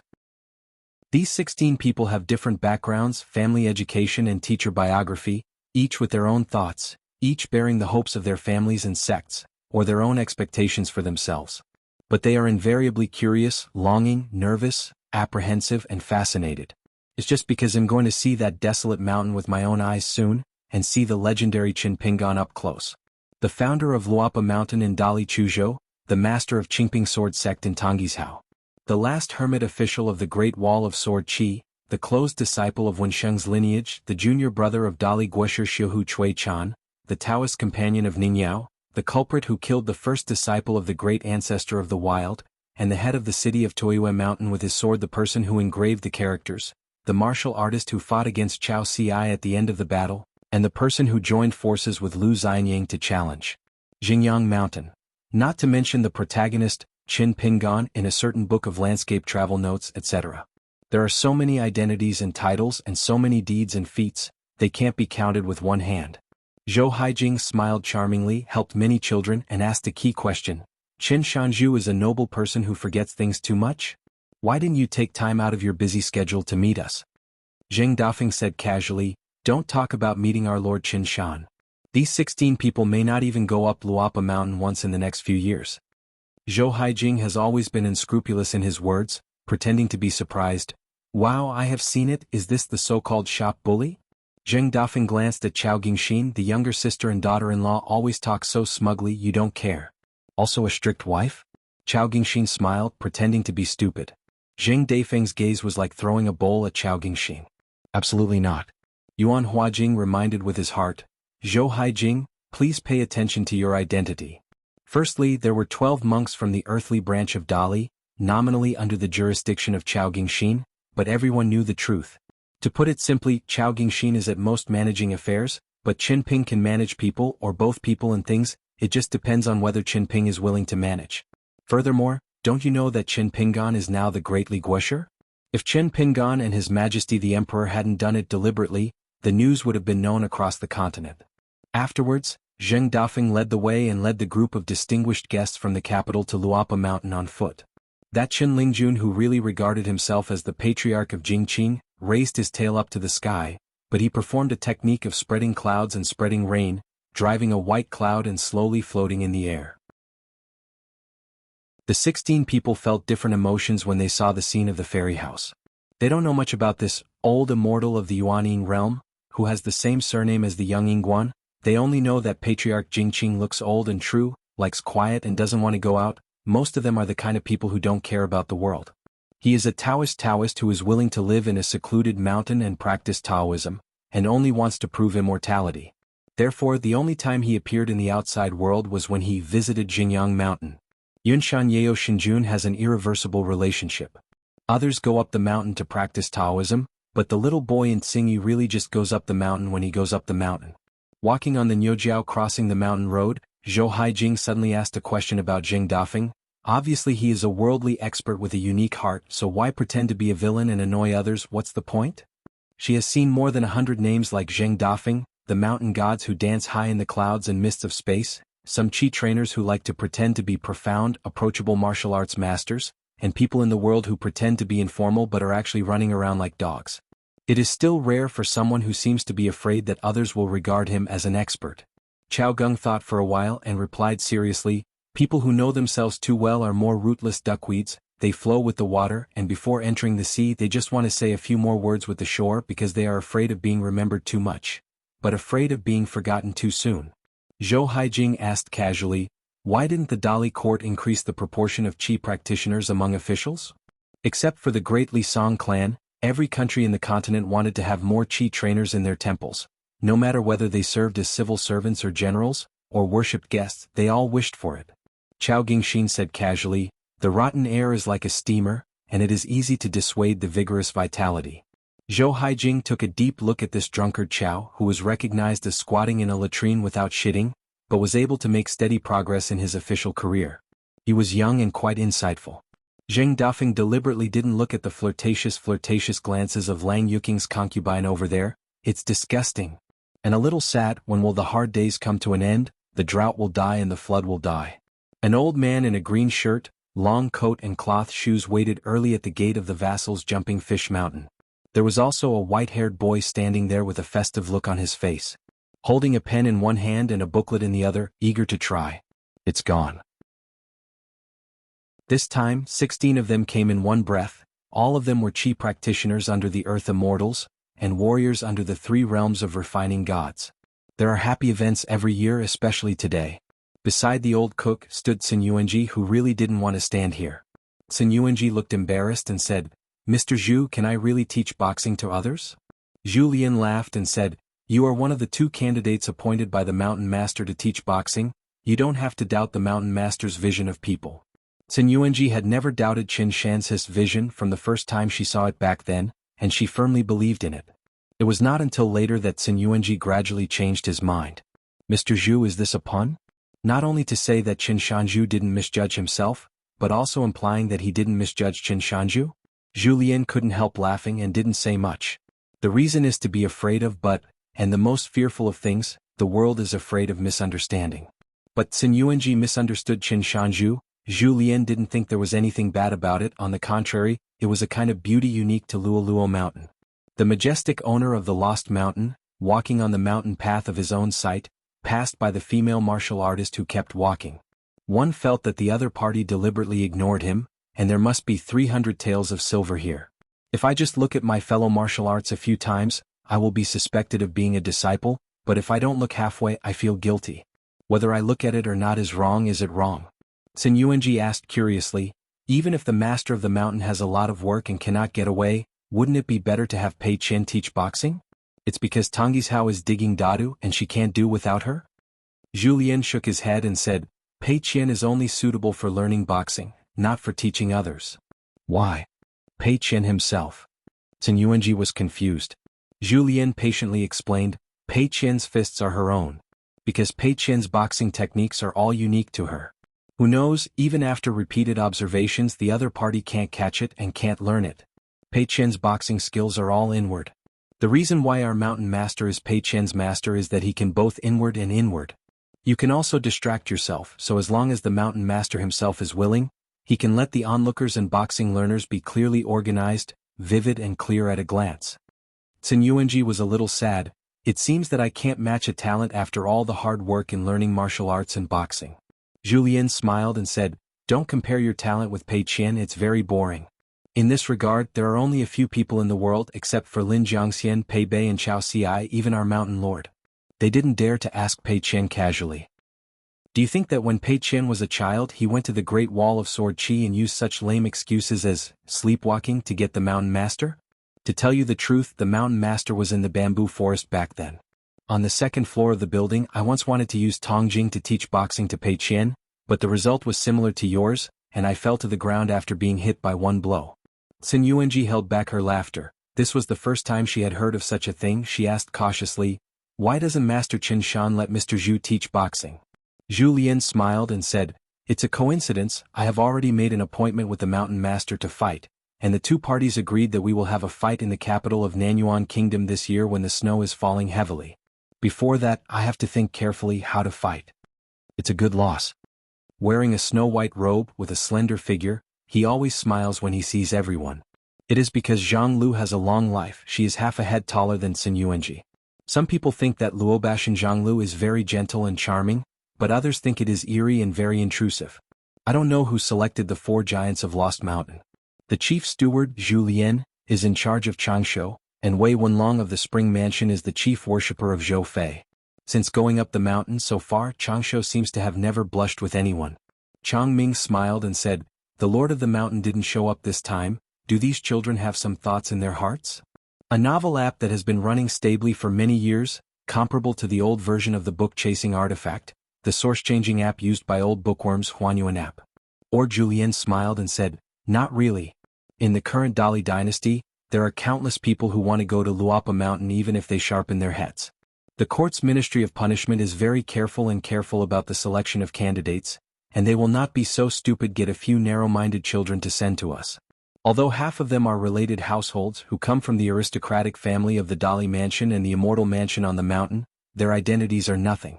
In addition to the aptitude of cultivating Taoism and martial arts, it must be outstanding, it is first class, and the character must not be bad, otherwise one day a rat will spoil a pot of porridge, turning a good thing into a bad thing, and implicating the Dali court. Responding to Luapa Mountain, when the time comes, not to mention that the minister of the Ministry of Punishment will punish the officials in the headquarters who were in charge of the selection, he will definitely go after the family and the Immortal Mansion behind someone. I am afraid that even His Majesty the Emperor will personally intervene in this matter, so these 16 people, one by one, know in their own minds, if they dare to be ignorant when they arrive at Lupo Mountain, they probably won't even have the chance to be sensible in the future. Luapa Mountain is willing to place high expectations on them and cultivate them meticulously, which is not the reason why these children think that they can see Qin Shanzhu if they want to.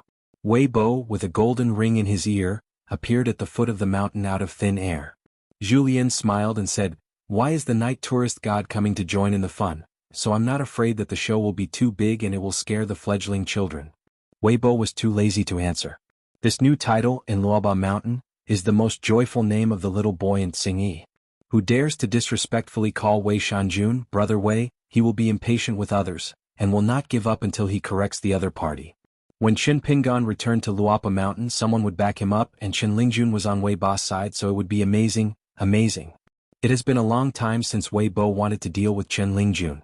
Wei Bo remembered something. The old deaf son of the Great Wall of Sword Qi, whose Taoist name is Longxing, and whose alias is Gantang, fell in the battlefield of the Great Wall of Sword Qi, went to the barbaric dojo and then ascended to the top again. Now the old deaf son is still Ascension Realm. I will come to Luoba Mountain soon to serve as a registered enshrinement. The white-haired boy murmured, "It's really bad luck. Why did he come to the Ascension Realm to make offerings? Can't you just follow Jinghao, the Taibao of Luxiaza Qinggong, who went up the mountain to drink and then obediently get out?" Changming asked, "What do you think of Guizhuzhou?" Wei Bo asked strangely, "What does Changming Zhanglu ask this for?" Zhu Lian, however, was minirking and said, "Friend, longevity has only been in charge of the law for a few years, and you want to put down the pick, isn't it appropriate?" Only then did Wei Bo understand it. Changming said with a smile, "Of course it's not about resigning from the legal position immediately, but I just think that if this matter is really feasible, I can make preparations earlier."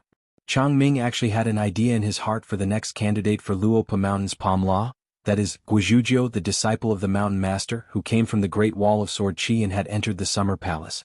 Previously, they accompanied the mountain master together on a trip to the Damu Temple in the blessed land of lotus roots. Changshu was very impressed with Guizhuzhou and was very satisfied with it.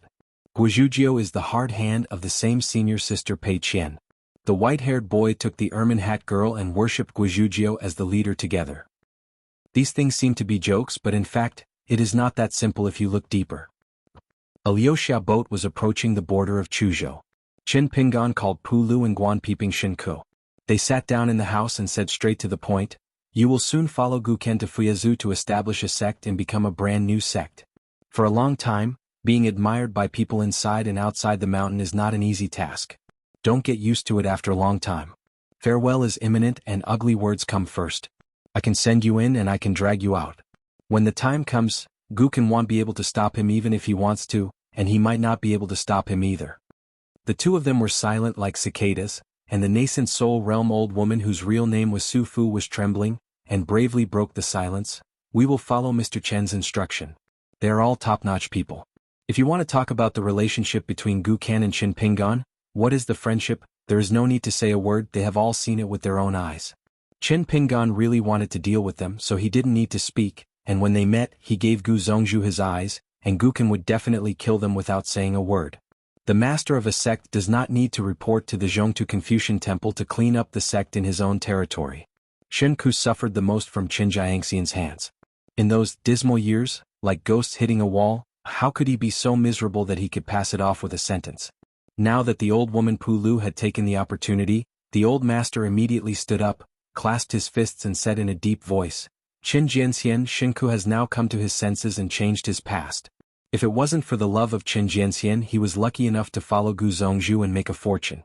Genealogy status, dare to say a word of conscience at this moment, since the first step of leaving that world, Shinku has made up his mind that in this life, no matter how many years or decades are left to live, from now on, he will just run for the future. A good person goes to do good deeds, Qin Jianxian has infinite ways, you should know that Shin engraved these words, they are extremely sincere words from the heart, not a single word is fake. What a fool." Shin Ku stood up to express his opinion. Even the old woman Su Fu and the ghost guard had no choice but to stand up to express their sincerity. Qin Ping wrapped his arms around his sleeves, nodded and smiled and said, "The words are true and unquestionable. Whether it is true or not, we have to wait and see again. Let me tell you in advance that you have the ability to make me believe it today, and in the future if you lied to me about anything, it would be an extra crime." The more Shinku spoke, the more energetic he became. He just held on to one thought to clarify it to the end, and said loudly, "Never give Qin Jianxian a chance to misunderstand Shinku." Qin Pingan stretched out his hand and pressed twice, indicating that they all sit down and chat. "There is no need to be so cautious. I will ask Guken to light a life-extending lamp for you in the Patriarch Hall, or not?" Shinku is greedy for life and afraid of death, so he dare not be a good person to do good deeds. As soon as Shinkes touched the seat, he quickly got up and thanked Qin Jianxian again. The old master was overjoyed. Is there really such a good thing? Su Fu and Guan Yu looked at each other, and lighting an ancestral hall life-extending lamp was really equivalent to an extra life. Qin Pingan also didn't want to simply use force to suppress people, and let them have long-term nightmares when they thought of the name Qin Pingan. He said slowly, "Or asking what a gentleman is, it's just a sincere thought. As time goes by, if you stick to it to the end, it will be natural. Facing a small matter is like facing a big enemy, and sitting in a secret room is like sitting on a thoroughfare. Day and night, do self-examination and self-examination. If you bully me with words, who can humiliate me with my name? For 100 years and forever, who can really catch me? The house was like a secret room. The three of them chewed the words carefully, but none of them dared to break the silence first. Everyone admired in their hearts. Anyway, Xianxia felt that Master Qinshan deserved to be a master of martial arts with mastery of boxing skills, and his gentle words were like heavy fists, which made others have the urge to kneel down and bow their heads in worship. The ghost Peak, who also worked as a teacher, feels that Qin Pingan is worthy of being a close disciple of Wen Xin. The old woman Su Fu felt that Qin Jianxian and Naning Yao were a match made in heaven. Qin Pingan was actually quite embarrassed, so he had to make a joke to explain away the ridicule. Don't be fooled, quickly take out a pen and paper and write down these golden and jade words. The dignified atmosphere was suddenly relaxed, and Qin Pingan said, the parting is imminent, so how about both of us thinking about each other's good? Xianxia had already found some mysterious feeling, and before the other two could speak, he had already opened his mouth and said, Mr. Xin is sincerely convinced, how dare you refuse to follow orders? For some reason he was terrified of Luapa Mountain before, but now Xianxia felt that he would go up the mountain without any fear. Xianxia said all the good things first, so Su Fu and Guan Yu had no choice but to follow suit. Qin Ping got up and walked to the window and said with a smile, there is an old saying in our hometown, saying that a person cannot have poor eyes and no money in his pocket. Maybe it is temporary, but if his eyes are poor, he will be poor for a lifetime. Su Fu and Guan Yu looked at Xianxia at the same time. The old master was full of doubts, but instead asked them with his eyes, aren't you all sycophants? Qin gave you a chance and you are useless. Lu Xianyang clicked his tongue and said in amazement, is it strange that you said that Luapi Mountain has the atmosphere? Gukin nodded with a smile and said, one of the orchid-smoked cages, will the fragrance of the flowers grow after a long time? Huang Lai had no choice but to concur with the words, Qinshan has done a great job.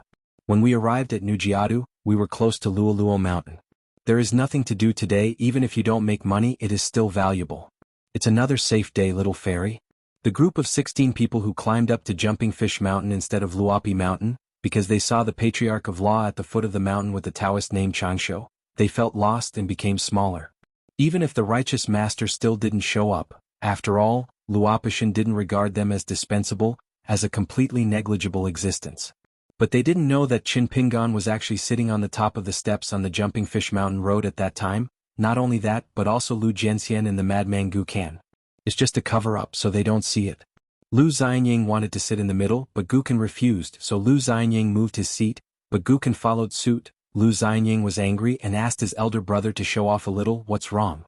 Lu Xianyang, who was still unable to succeed, said angrily, little slug, you are going to be the suzerain soon, are you naive? Gu Kan laughed and said, I'm naive and you aren't naive. When Lu Xianyang learned that Qin Pingan would not show up today, it didn't matter. He immediately got up and patted his and left. There is no place for Lu Yi here.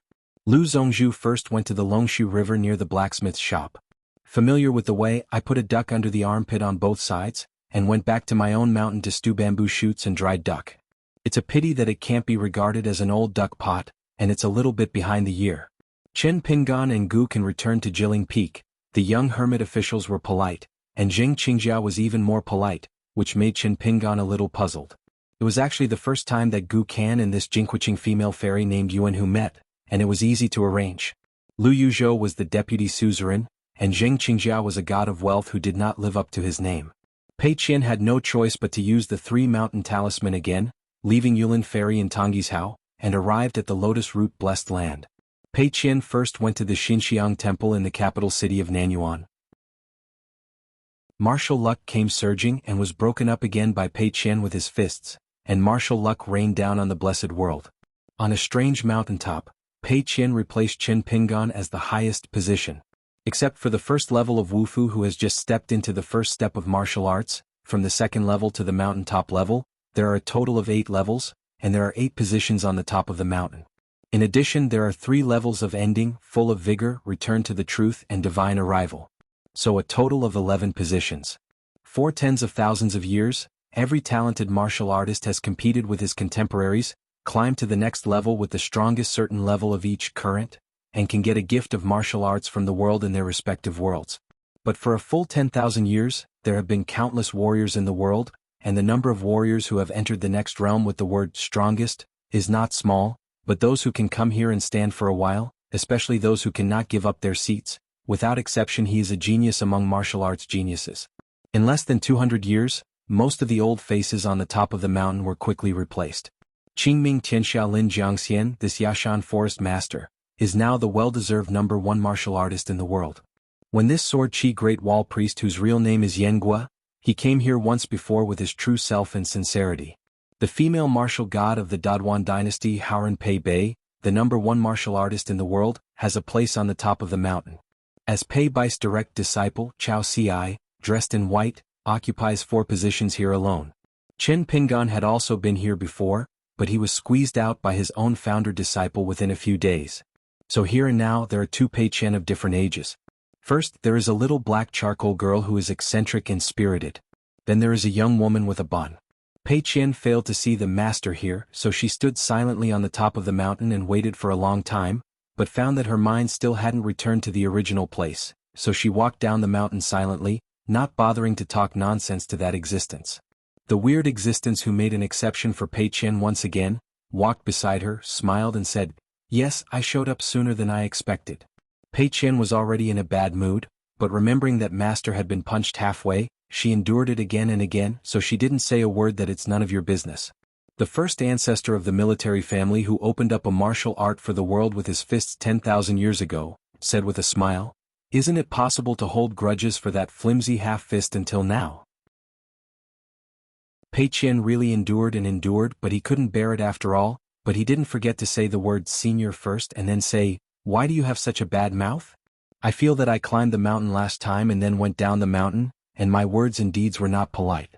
If you have the ability you should come at me and put the blame on my master." What a hero. The first ancestor of the military family laughed heartily. That boy Qin Pingan is good at learning boxing, so, a lot worse than Chao Ci, but he is quite good at recruiting apprentices. Pei Chen gained a lot of wisdom from a pit, worried that this guy would not speak a little bit of morality, so she just went down the mountain depressed and stopped talking. In the past, with Xiao Haitan's temper, let you know what firecrackers are, and what is smoke from ancestral graves. The first ancestor of the military family escorted Pei Chen all the way to the foot of the mountain, and said with a smile, "Go back and tell Qin Pingan that you can come to the foot of the mountain to talk about it. In view of the general environment, this site may be closed at any time. Please move to the permanent source replacement app, xuanhuan app. Org as soon as possible, just the foot of the mountain?" Pei Chen said unhappily, "Senior is so capable, please invite my master." The tall man with a perfect figure stretched out his hand as if he wanted to rub Pei Chen's head. "This temper, whoever you want." Pei Chen turned his head away and glared at him. The next moment, just as Pei Chen was about to turn his head to look at the top of the mountain, his mind was thrown out of this boundless world. A man in a snow-white robe with pure golden eyes stood on the top of the mountain with sleeves in his hands, condescending, squinting and smiling at the burly man who turned his head and looked at him. "Come here uninvited, it's half an old friend, let's meet again. If you are not convinced then, let's fight?" The first ancestor of the military family stared at that figure and said with a sneer, "It's only half a one, how dare you pretend to be a master and scare me? I never thought that there would be a tall woman next to that person, leaning on the ground with a sword, scaring you?" Sword of Coming Chapter 1104. Standing on the top of the mountain is Qin Pingan's mind and sword holder. Previously they traveled far away together and rushed to a secret place for sword refining. The first ancestor of the military family sneered, "Pretending to be like a human being at last. It is both the greatest compliment and the greatest irony." Qin Pingan smiled and said, "My whole life has become today and the old people on the road have withered to this point. If it weren't for you and that sword cultivator who wanted to occupy the old heaven and parted ways with the patriarchs of the 3 religions, leading to the first division in the world, otherwise your military strategist would have died a long time ago. Li Jiao, you will not end up being beheaded first and then imprisoned for 10,000 years, now that you think about it, do you regret it?" The first ancestor of the military family strode up the mountain and sneered, "The identity has changed and the tone has also changed. The previous pure martial artist of the end did not dare to talk to me like this. It is raining from the sky, haha, it is raining, the ancestors of the 3 religions, I am really not afraid after a long time, you boy will be transformed?" The tower in the sky can't be broken, they can only surround it, facing Zhomi and the new god, sitting for thousands of years. Both sides look at me and I look at you, stare blankly, and there will be another one in the world. Wouldn't it be a disaster? Zhomi ascended to the sky, Qin Ping on the ground, and each took half. Of course, it's not about Zhomi or Qin Pingon, but the turnaround of the co-lord of the heavenly court after 10,000 years. Like the two of them divided the property equally. The first ancestor of the military family was chopped down by a sword from the top of the mountain, and retreated to the foot of the mountain. The burly man just stretched out his hand and pulled out the abundant sword energy that was difficult to entangle with like a long river of time from his body, and threw it far away, tens of thousands of miles away. Outside, earth-shaking vibrations sounded. The burly man didn't even look at it, he just climbed the mountain again. This time there was no more words, just walking silently to the halfway up the mountain, only to be hit back to the foot of the mountain by a magnificent sword light pouring down the mountain like the Xianhu waterfall. The sword energy condensed and spread all over the mountain. The first ancestor of the military family opened the way with both fists, punched a huge gap abruptly, went upstream and laughed. It's light and weak. Compared with 10,000 years ago, the sword intent it does not increase but decreases. It seems that the previous battle with the armored man caused a lot of damage to the divinity. Ha, the dog bites the dog and the hair is all over the ground and it is pitiful. How can I compare to you, a dog and a man who share half of the sky? The bearer of divinity, half of the new owner of the place where Lost is located, plus the sword bearer with the highest killing power. The third sword cut the burly man in two, but the latter returned to its original appearance in an instant, and did not continue to climb the mountain, nor spoke again, and stood on the side of the mountain. Qin Ping smiled and said, "Handing out 3 swords is enough etiquette." The tall woman nodded with a smile. Only then did the first ancestor of the military family return to the top of the mountain, feeling depressed. It's just that he thought of 2 things, so he endured it. The husband has a clear sense of grievances, and when he looked at Qin Pingon again he felt a little pleasing to the eye. Qin Ping looked at the first ancestor of the military family, and suddenly felt strange. I heard that the person in front of him was notoriously defiant 10,000 years ago, and he said many heart-stirring bold words, as well as many jaw-dropping crazy words. For example, the sentence, "When I develop a complete martial art, all races in the world can become gods with me in the flesh, and no longer need to rely on the spiritual energy of the heaven and earth for food, and there is no need to worship or offer incense to anyone. Only by establishing a religion like this can we be worthy of being called ancestors." Another example is, "Let me raise the level of martial arts and I can beat Daozu with one hand." Today's discussion, the sword cultivator who doesn't want to be a head shorter than anyone else, who is willing to go to the Tianting ruins to refine the sword and be the master. Come, stand by my side and fight against the patriarch of the 3 religions opposite. The first ancestor of the military family, although he lost, he really never persuaded him. The tall woman smiled and said, "I'm forgetful, so I just remembered that I came here. It seems that I have broken the rules. The little master is a little upset. Remind me to leave quickly." The first ancestor of the military family suggested, "Whatever you go, stay here and fight with that little master. According to the etiquette of 10,000 years ago, whoever wins will listen to whoever wins." Qin Pingon said, "Then you go back first." The tall woman nodded and said, "Master, don't forget the agreement with Jiazi." Qin Ping smiled and said, "I have a good memory." The first ancestor of the military family waited until the sword bearer, one of the 5 highest, left this ancient star that was both a prison and a dojo, and finally heaved a sigh of relief. After all, a total slash had hurt Dao too much and he completely lost his real body. After suffering the soft 3 swords, he had already felt overwhelmed for a long time. Sitting cross-legged on the top of the mountain, he began to peel off those ghosts, the scattered residual sword energy. Every time a sword energy is thrown out, it may contain several kinds of ancient swordsmanship, smashing ravines as long as millions of miles in the Star Dojo, and finally flicking a piece of it with your fingers. The pure sword Dao, smashed a hole hundreds of miles deep. If the Sage of Li hadn't helped to cover up the celestial phenomenon, the Yin and Yang family, the 5 elements and the Qingtian supervisors would have suffered disaster. Qin Pingon said, "Xuanhuan Mountain has more than current affairs and he is willing to return the 3 shares of martial arts to seniors. Can seniors see if they can keep the remaining time when they get back those martial lux for the sake of saving 2 steps? Mind and memory try not to hurt his soul at all? In fact, there is a suspicion of which pot is not opened and which pot is lifted. The first military solution in the world turned out to be a joint killing and dismemberment. Talking about this as soon as we meet is really adding salt to the wound. The first ancestor of the military family propped his fists on his knees, and he didn't show any sign of anger. He said calmly, "You can make another request, kid. The implication is that you agree to this matter? So chatty? Then we are juniors, so we need to talk a little more?" Although Qin Pingan was confused, he still thought about it seriously and said, "My Kaishan great disciple Pei Qian, her photographic memory is different from ordinary qi refiners. Does senior have a proper solution?" The first ancestor of the military family who turned his back to Qin Pingan softened his tone, "Change another request." Although Qin Ping felt regretful, he had no choice but to change his request and said, "Senior, go down the mountain, and you can go to the lotus root blessed place of Junior to sit in your spare time." The first ancestor of the military family sneered, "Who do you think I am, like the mountain and find a tree stump to sit on?" Hearing the tone, it is obvious that he does not want to go to the lotus root to help sit in the mountains and rivers. Now that Qin Pingan had settled the matter of Yushirwu with this senior, he was actually rather surprised. He thought that good things were destined to take a long time, and even made the worst plan to tear up his face if he disagreed with him.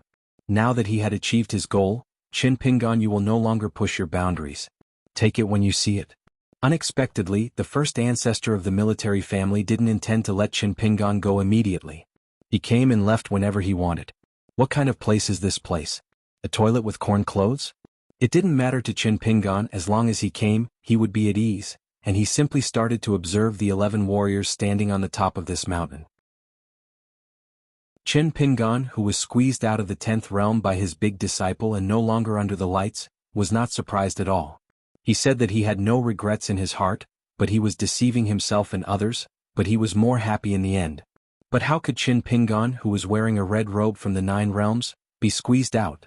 After all, Qin Pingan is really confident that he will not move here for a long time. It is himself, the unprecedented man for thousands of years. There is no one to come after. In any case, in less than a year, Qin Pingan lost 2 seats on the top of the mountain one after another. Qin Pingan inevitably felt a little sad. He knelt down and looked at the latecomer who had snatched the territory. The other party was easy to recognize. Among the 11 seats, there was only this strange martial artist. The other party sat cross-legged on the ground, straightened his waist, and folded his hands on his abdomen. The muscles in both arms are knotted, and the face cannot be seen clearly, only because the hair hangs down, even covering the entire face. This person's fist is huge, each hair is like a waterfall pouring down slowly, and with this person's breathing each strand of hair flutters. His physique is strong and his muscles are strong, and his fists are powerful, which is worthy of a soul-stirring statement. When Qin Ping looked carefully, he found it even more unbelievable. It turned out that every hair was covered with tens of thousands of ghosts. The first ancestor of the military family smiled and said, "From the top of the mountain to the last floor, it is normal to lose to her. The more they go, they will only become stronger and stronger. The world's martial arts path will never let you and xianxia, 2 brats, share the same status and steal the limelight." Half punched before, how does it feel? Qin Pingan said truthfully, "It's a great taste to have hot pot and wine." The burly man laughed heartily, "Okay, that's a good idea. Once the prison term is over and he returns to the world, he must have a hot pot meal and drink."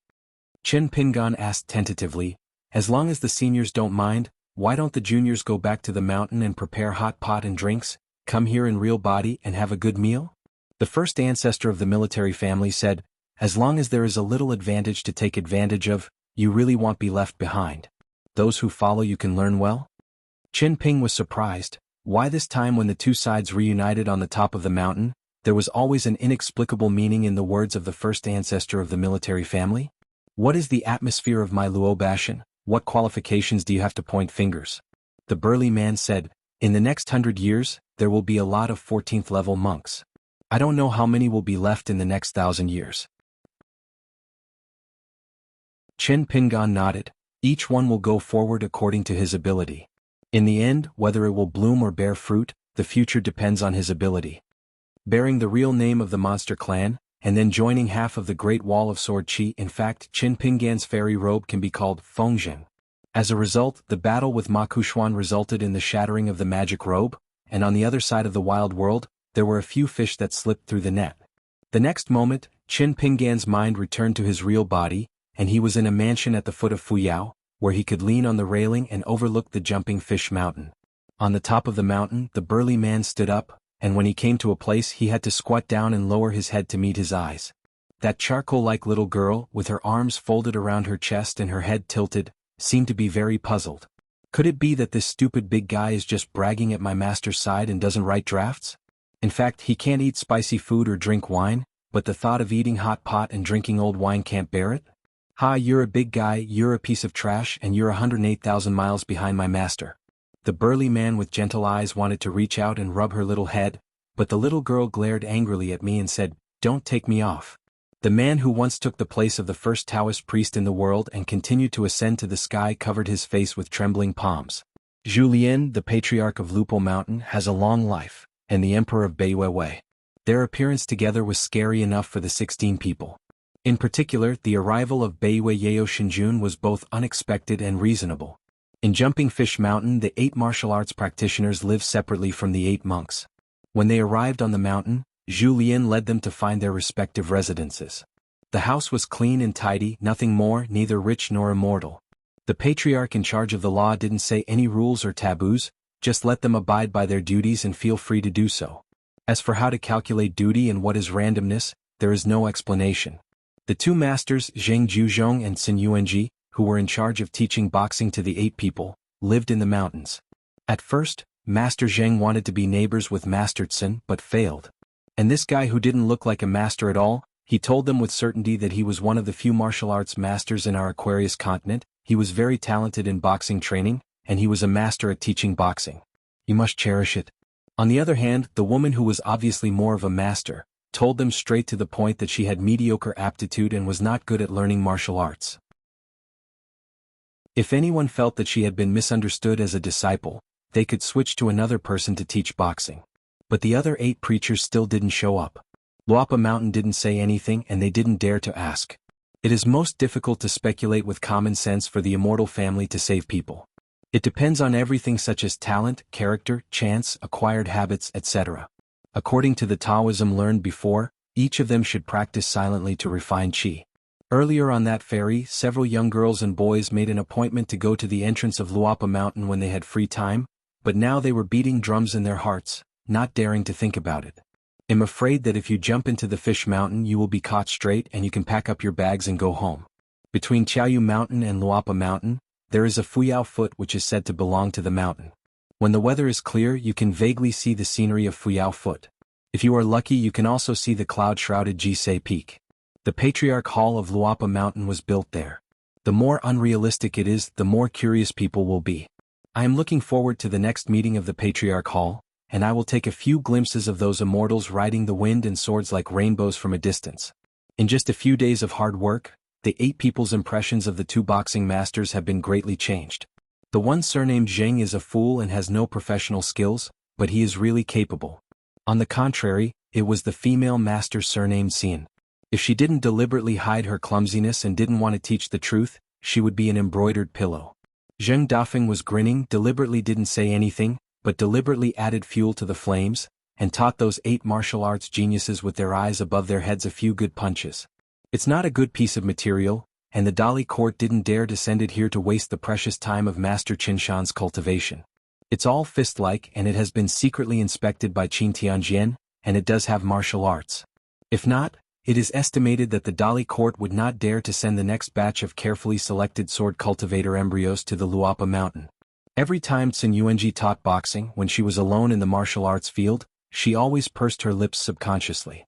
At night, facing the lights on the table and those precious boxing manuals written and hand-copied by Mr. Zhu himself in the early years, she wanted to go to Luapa Mountain several times to find Mr. Zhu, or directly to Qin Pingon, and tell him about the boxing. She couldn't teach, not out of anger but because Sun Yuanji really thought that her level and aptitude were not enough. If there is any grievance in his heart, Sun Yuanji naturally has some. The sun was sinking in the west, and the sky was burning with clouds, bright red and gorgeous, like ancient gods smashing countless corals. The willows and willows in the mountains are green, and the rocks are craggy at dusk, and the iron is accumulated in the blue. After Pei Qian left the blessed land of lotus roots, she came to the Jumping Fish Mountain martial arts arena. She observed secretly for a while, and when Sun Yuanji said to take a break, Pei Qian sat on the roof. In the martial arts arena, there was no whispering. After all, this is the vassal hill of Luobai Mountain. God knows if there will be that immortal who used his palm-viewing mountain and river supernatural power to look at this side from Luobai Mountain. But they abide by the rules and dare not make any mistakes. They don't say anything but their eyes can speak. This made Xuanhuan feel a little uncomfortable, but he could only pretend that nothing happened. At the same time, Xuanhuan suddenly understood a truth that Mr. Zhu himself said, but unfortunately she didn't feel deeply back then. It's because she is in the midst of blessings and doesn't know how to be blessed.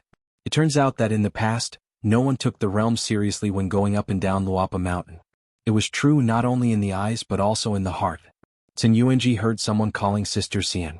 When she heard the words with a familiar voice but an unfamiliar address, she came back to her senses, turned her head to look, saw that it was Pei Qian. Xuanhuan was stunned, she just nodded habitually with a smile, and forgot to cup her fists in return. After all, when the two sides met face to face in the past, they were always so casual. When Pei Qian showed up, there was an uproar in the martial arts arena. Different from the young hermit official, Pei Qian's description and appearance had long been known on the mountain. Otherwise, there wouldn't be so many jianghu girls in black clothes and hair buns in Aquarius Island today, all of whom would use the pseudonym Zheng Qian.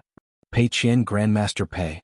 One of the four great masters of Aquarius continent who earned the nicknames Zheng Qingming and Zheng Seiqian, by virtue of his ability on the battlefield in the capital of the Great Li dynasty. Pei Qian didn't talk nonsense with them, saying that she would be in the four realms, and you all go together, remember, you go together. One punch at a time, the 8 people lay on the ground and their bodies twitched as if they were walking non-stop. Pei Qian said indifferently, "Is it all trash? Do you deserve to come here to learn boxing? You also deserved Xuanhuan to teach you boxing? Get up. If you can't stand up on the count of 3, you should leave Jumping Fish Mountain by yourself and find another teacher to learn boxing. Don't they all have eyes above their eyebrows? Are you afraid that you won't be able to find someone to teach boxing?" Elder Sister Tsin is also a bunch of half-baked bastards, so she has the right to look down on her? Before Pei Qian could count to 3, 7 people staggered to their feet as if they were on fire, and there was a young girl with the weakest body, who was helped up by a boy who looked exactly like her, but she was just swept away by Pei Qian with one glance. Her eyes turned red instantly, and the girl with a blank mind bit her lips tightly, not daring to cry out. Pei Qian said in a deep voice, "It takes 2 hours to walk 6 steps. If you are exhausted, you have to crawl on the ground for 2 hours.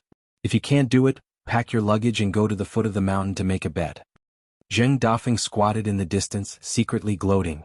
Pei Qian looked at these people and became more and more angry. They all learn martial arts and boxing at a young age. If you get to the 2nd floor of the bamboo building, you can pack up and leave that day. When I was young, I didn't think there was anything wrong. Pei Qian would even secretly give Xuanhuan the nickname Tsinhenin in private with Xiaomi Li.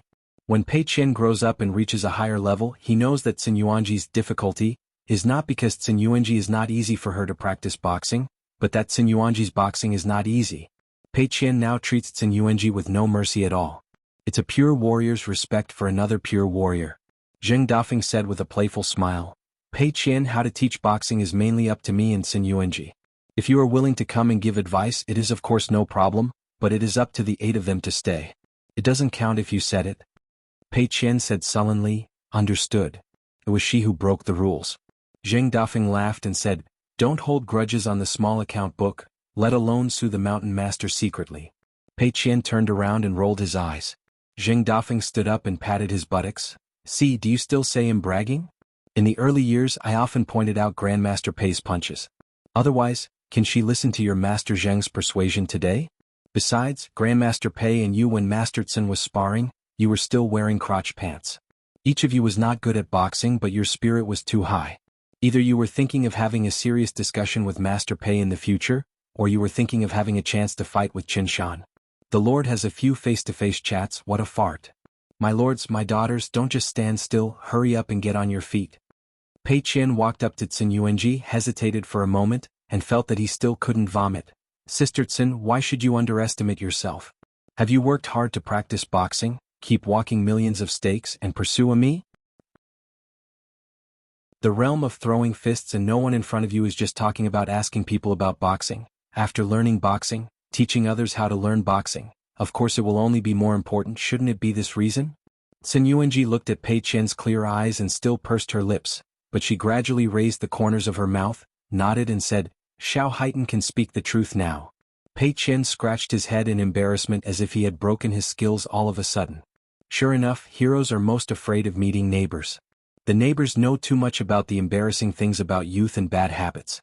No matter who is rich and prosperous and returns home, no matter what his face looks like, he will inevitably mutter in his heart, "Is it just him? Just her?" At this moment, a middle-aged man in a green shirt, long gown and cloth shoes appeared out of nowhere, standing at the edge of the martial arts arena.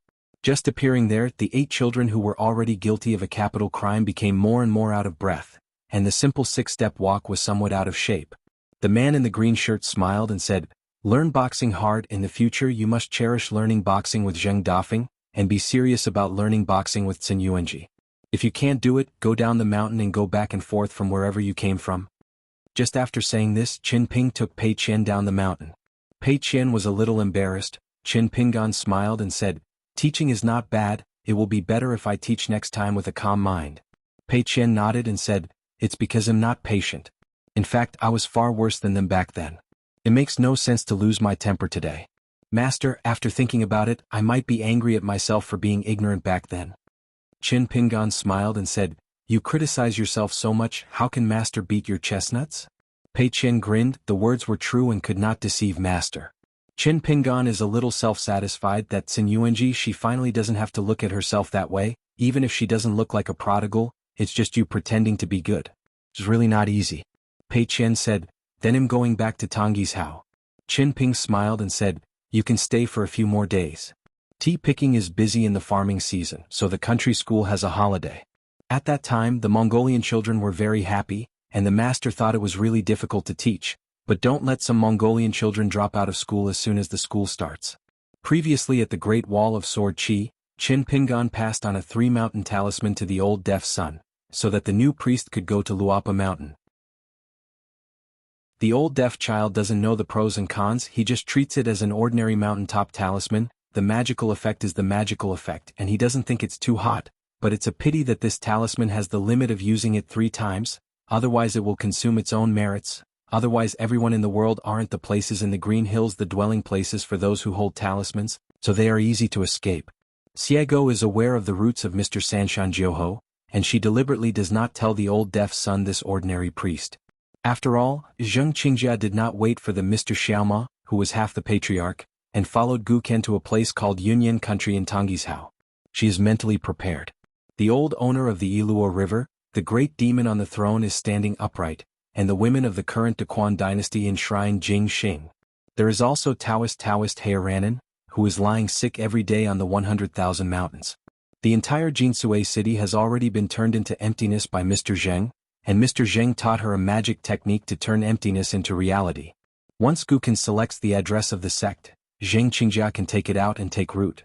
If you want to relocate to another place, it is also a matter of little effort. But in Jinsui city, the group of genealogical monks who have been kept in the dark until now have no treatment like Zhai Guangyun, and have never been released by Zheng Qingjia. When the cross-continental ferry left the border of Chuzhou, Zheng Qingjia shook that personal disciple out of his sleeves, and learned that Lord Yingguan had returned to the mountain, and met and chatted with his master. Zhai Guanjian's eyes were filled with resentment, broken yen, complaining that master doesn't care about herself, that she doesn't have the beauty of an adult. Guken smiled playfully. Zheng Qingjia had no choice but to tell this personal disciple that a certain person is now in Haoran Tianxia. If you pester the young hermit so much, be careful that her head will be cut off by her sword. Master arrives time can only help you get your head back. I just hope she won't mess up your real body and soul. Although Zhai Guangyun is fearless, she is still very afraid of Ning Yao, who has never been masked. The reason is simple. The higher the realm of Ning Yao, the more unpleasant she will be in the wild world.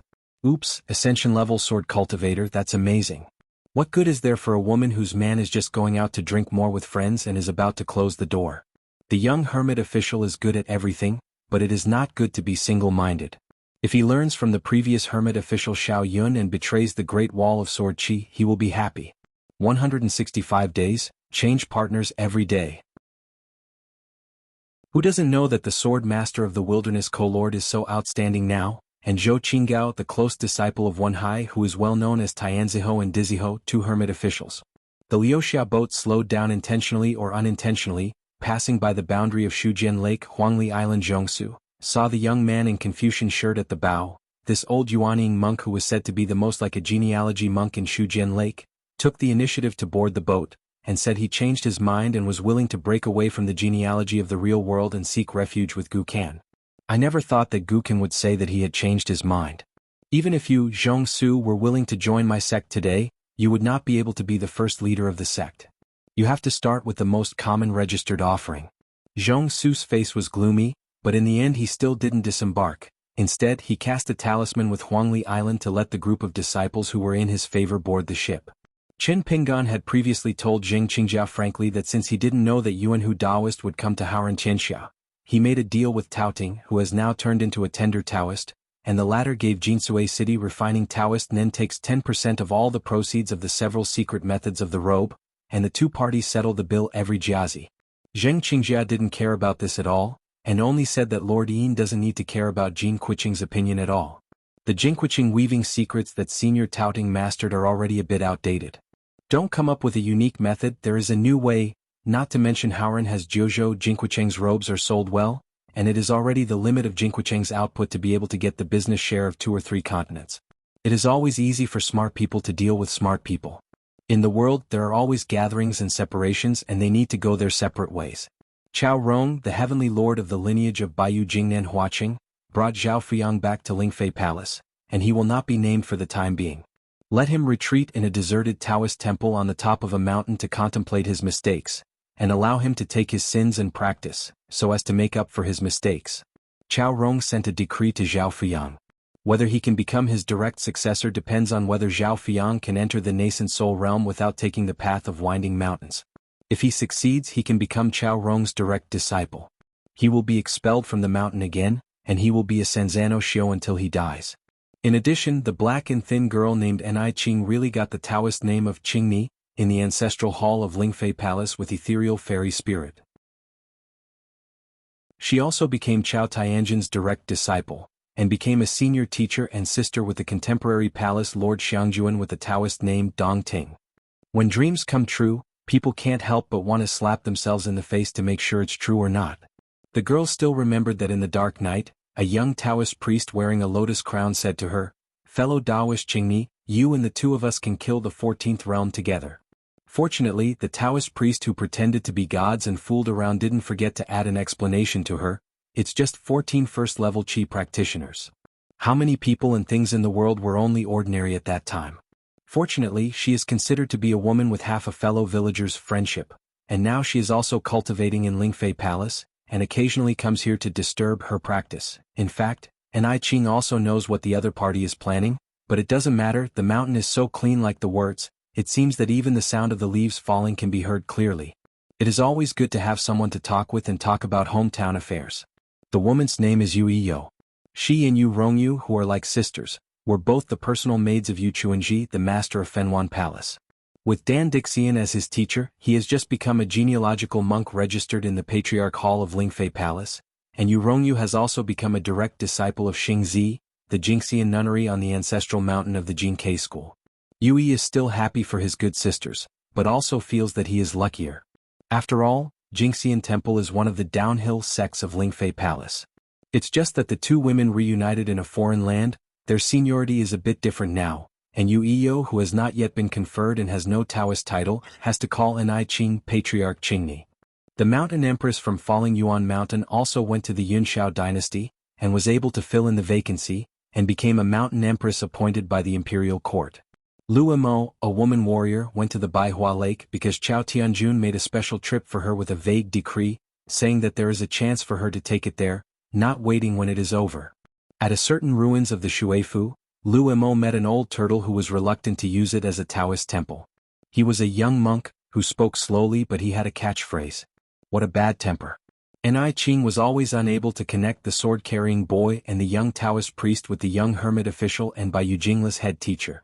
I always feel that those 2 are like the 2 bachelors squatting in the village, wearing ragged cotton jackets showing cotton wool, drooping eyebrows, hands in sleeves, eyes not straight, looking at women passing by as if they are them. Qingbai Mansion in Kazailing didn't move, and it didn't suffer any military disasters. The owner of the mansion, Bai Mao, was so lucky to get this blessing. It's a bit outrageous, Palace master, but I couldn't figure it out. Could it be that my ancestors had a master who was a fairy on the mountain? But Bai Mao had carefully looked through the family tree when he was young, and there was no such thing at all.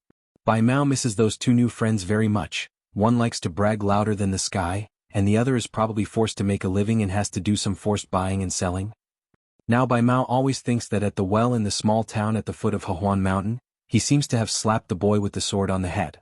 If there is a reunion, try again?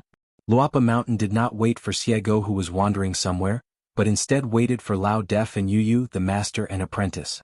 On the other side of the mountain gate, the old deaf boy saw the indistinct white-haired boy again, an old acquaintance from the Jianghu Great Wall prison.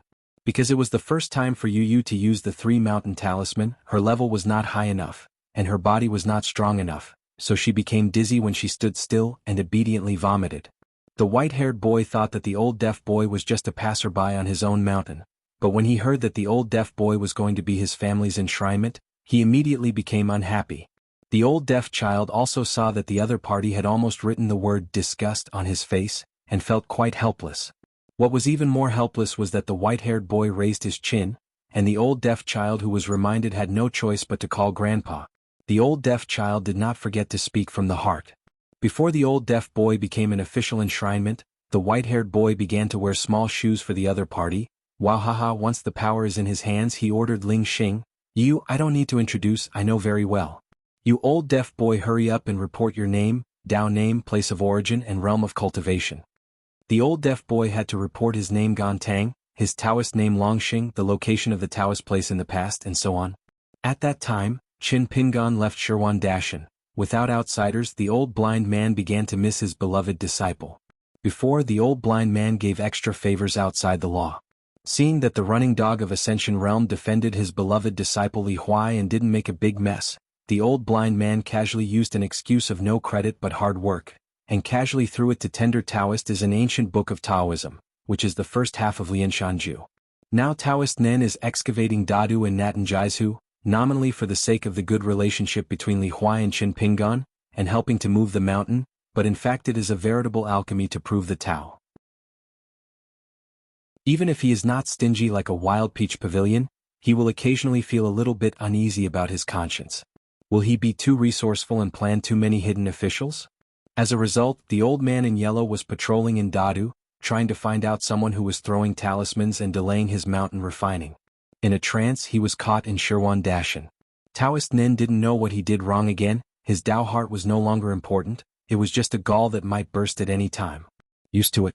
The old blind man smiled. I heard that you have already done business with Qin Pingan? Taoist Nen had a bitter face and his heart was filled with grief. Well, you, Qin Pingan, are just making you some fairy money, so you're suing here?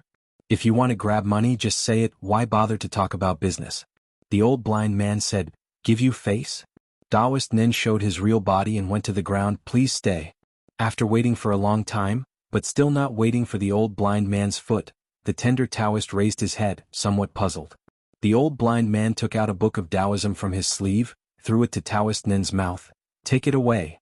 Non-Taoist hurriedly grabbed the Taoist book, the second half of the alchemy formula.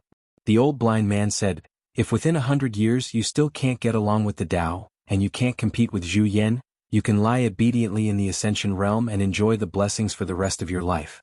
Taoist Nun changed into a human form, held the book in both hands, wept with joy and bowed to thank him.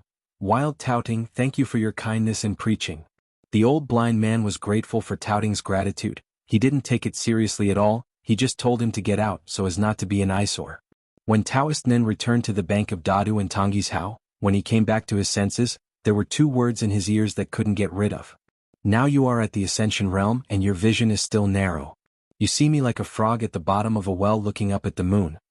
When you are lucky enough to enter the 14th realm one day, you will see me in the blue sky like a mayfly. Xiego also went back to Luapa Mountain, saying that he was wandering outside for a few days and missed Qin Shanzhu and Guomengzhu very much. Qin Pingan said that he planned to let Xiaoma go to Jumping Fish Mountain to teach Taoism in the future. The unspoken meaning of a certain sentence couldn't be more plain. CSCC, since your Xiaoma is not in the mountains for the time being?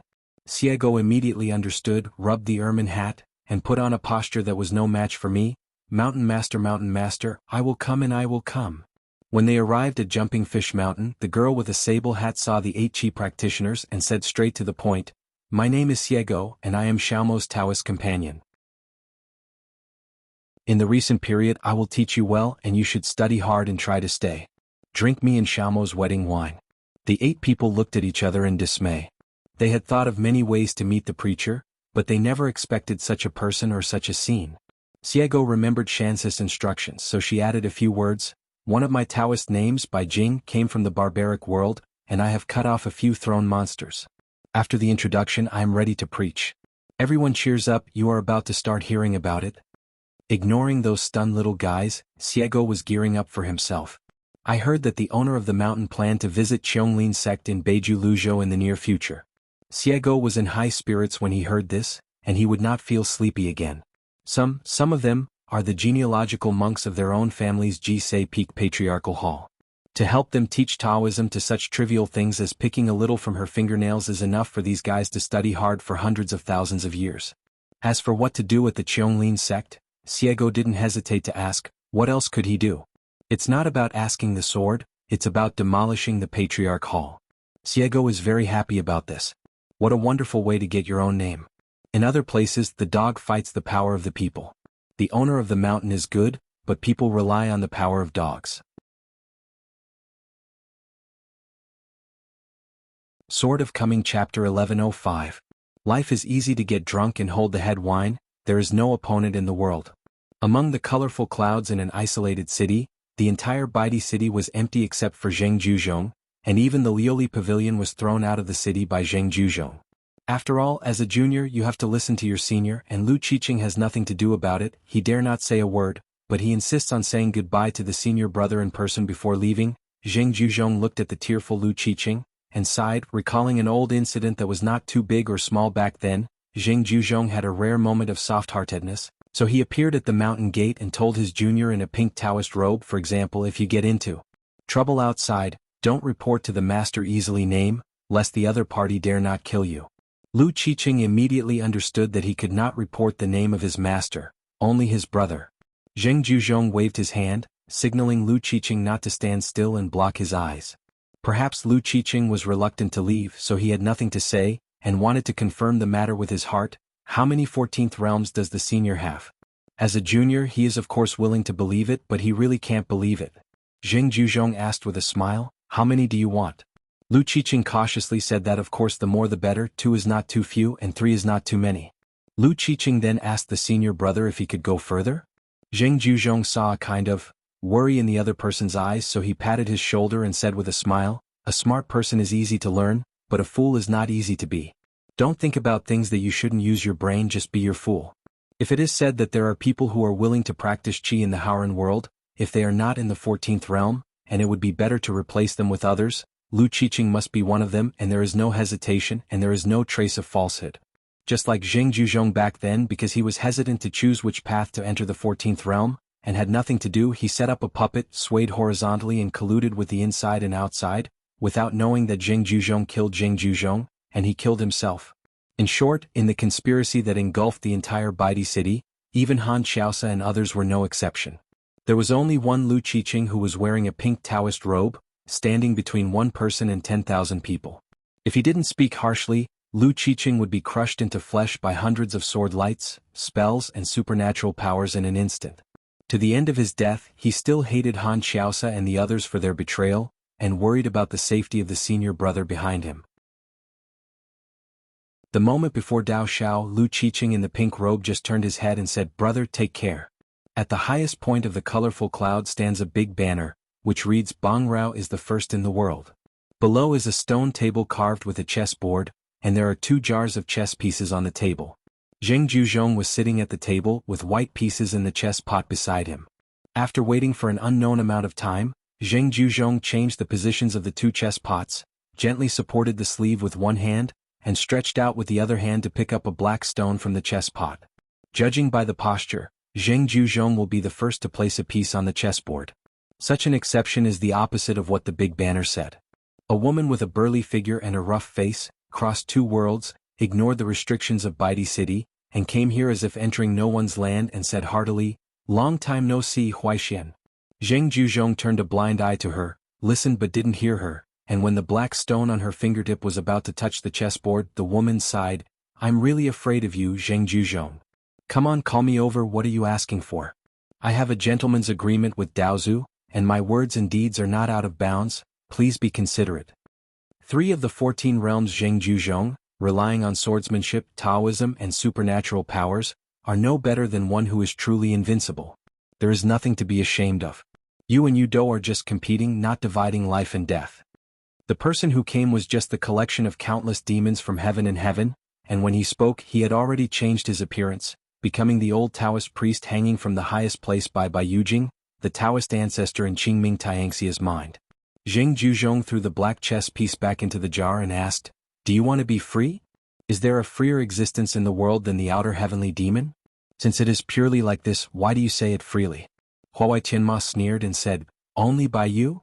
Zheng Zhuzhong nodded and said, "It's up to me." It asked, "Could it be whimsical to establish a religion and call it the ancestor? Then I will ask you, Zheng Zhuzhong, what kind of religion do you want to establish and what kind of ancestor do you want to call it?" Before Zheng Zhuzhong could give an answer that would shock the world no matter how he answered it, it laughed out loud to itself. "I am a heart demon, a reflection, an alien demon that everyone can punish. Zhuzhong is the world's first demon giant, and in this way, it is indeed a perfect match.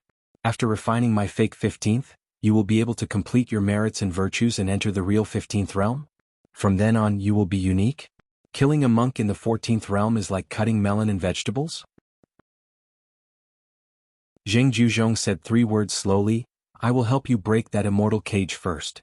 Let the world have no aura, no chi refiners, no landscape gods, no ghosts, no predecessors, no reincarnation, no yin and yang, no cause and effect. In the end, there will be no education and no ancestors in this world." Huai Tianma shook his head. "It's not very interesting. I never thought that Zheng Zhuzhong, whom I was looking forward to seeing the most, was still so boring, and it was hard to escape the rut. Newcomers follow the old path, at most they go higher than some predecessors. The gods are not wrong but the least free. To a certain extent, what possesses the purest freedom is that they are transformed into celestial demons and are unrestrained. Every thought of them can be witty, flowery, and confused between true and false. Zheng Zhuzhong's so-called breaking the cage is nothing more than making it unfree. How could the general 14th realm dare to talk nonsense, dare to be confident that it is better than this pseudo-15th realm in terms of moral strength? For thousands of years, which of the 14 realms dared to refine it? Would it not be afraid of scalding the stomach? Being occupied by doves and magpies' nests taking over the host? Even if some people dare to think so far, they still dare not do this step. As for what Zheng Zhuzhong wanted to do, Daozu could of course have done it a long time ago, but Daos's 15th realm, together with Daos' entire Qingming world, is not suitable for doing this, so he had to be kept in a Yujing mountain by freeing it, which is what the world calls the heaven beyond heaven. A certain person is right. A Taoist clears away demons like school books, and school books are like sweeping fallen leaves from the heart, swirling and sweeping, and falling leaves flutter and dust, swirling and swirling. Changru Daozu is still a Taoist, unable to transcend this category, facing the inner demons that originate from all Taoists in several worlds, cannot be eliminated and cannot be refined. The reason for this is because the ruins of the ancient heavenly court always exist and cannot be completely destroyed, and when Hai Zhomi, who ascended to the sky and left, is the abbot of the new heavenly court, asking God to return to his place. Otherwise, the patriarchs of the 3 religions can really reach an agreement, let the Tao ancestor free his hands, and use the practice of cultivating billions of heart demons for thousands of years, as the way for the 15-level Qi practitioners, to prove the Tao again, and he can't be said to be the world's first 16-level, is in the pocket of Daozu. Zheng Zhuzhong smiled and said, "It's interesting to be underestimated by an alien demon." Standing up, Zheng Zhuzhong looked at a very unusual boundary in Baidi City. Following Zheng Zhuzhong's line of sight, Huai Tianma saw a bamboo forest. It is raining in the sky, and the new 14th realm is springing up like bamboo shoots after the rain. The tips of the bamboo shoots will not come out, just like the arch of yellow mud, tender and delicious. The spring bamboo shoots will grow very fast. Of course, the premise is that they will not be pulled out and eaten, and they will have a chance to break out of the ground, grow into a green bamboo, and eventually become an old bamboo until the bamboo flowers bloom. Even if Zheng Zhuzhong himself is a brand new 14th realm, Zheng Zhuzhong's 3 14th realms and 3 kinds of combined ways have nothing to do with the gifts from the patriarchs of the 3 religions. There is a watershed, and Zhengjuzhong still belongs to the old 14th realm. As for Ning Yao, the number one person in the colorful world, she followed Qin Kingda's reminder and chose to retreat, to hide from the rain, so it is only on the timeline that Ning Yao is the new 14th realm. Therefore, when Zhengjuzhong looked at Ning Yao, he was no different from the old blind man in Xuanhuan Dashan named Jiji. They both felt that Ningyao's 14th realm had high killing power. Jia Sheng, who used to be Haoran, became wild and meticulous later. In addition to the nickname Tongtian Laohu, which belonged to others, Wen Hai, which is more like the name given by the master, should be more familiar. Wen Hai made two theories. One said that Zhoumi's knowledge was as vast and difficult as a bottomless sea, and the other said that Zhoumi created tens of thousands of wild characters Shueyun Shu. In the entire underworld there are also a small group of ghost monks who hide well in the sun. The former are like the two ghosts in the fairy hairpin city, the old woman with the Taoist name, Jianghu, who is hiding on the road to Xuanhuan. The supreme treasure named Fuqin, the ghost fairy old woman who is really a mosquito, complains about herself, and the Wudi, the master of the Ascension realm great demon Xuanpu, is also in a hidden ashram. In order to kill Qin Pinggan's great wish in the world, Wu Ti lamented that time is not waiting for me. Unexpectedly, the senior who has already reached the threshold seems to have failed to cross that step, but before Wu Ti feels that there is still a chance, there is God's will in the dark. They all sensed some kind of mysterious signs, and their hearts were all shaken. The group of ghosts and immortals, each with their own Taoism, coincidentally either sighed long or sighed faintly, feeling empty in their hearts. A single plank bridge, first come, first served, they are both ghosts, destined to cut off the road. It's just that I don't know which old thing can get this good fortune. But in fact, Su Jun the ghost is less than 50 years old now. Relying on Taoist companions, he has reached the 14th realm after eating soft rice. The new lord of Huayang Palace in Difei Mountain in Yuzhou, Qingming Tianxia, turned out to be an outsider. After Mao Zhui deduced the result, he didn't have much resentment, but he looked calm and scolded that head teacher Lu with a smile. "You dog, you are cruel, even yourself." Leap Moon Peak. As Lu Tai said before climbing the mountain, Zhang Fenghai, who is only half a step away from the 14th realm, can cross that half step only when the heavy rain falls on the world. That's the way it is. Zhang Fenghai, who had already reached the Ascension realm, has made great strides forward without any suspense.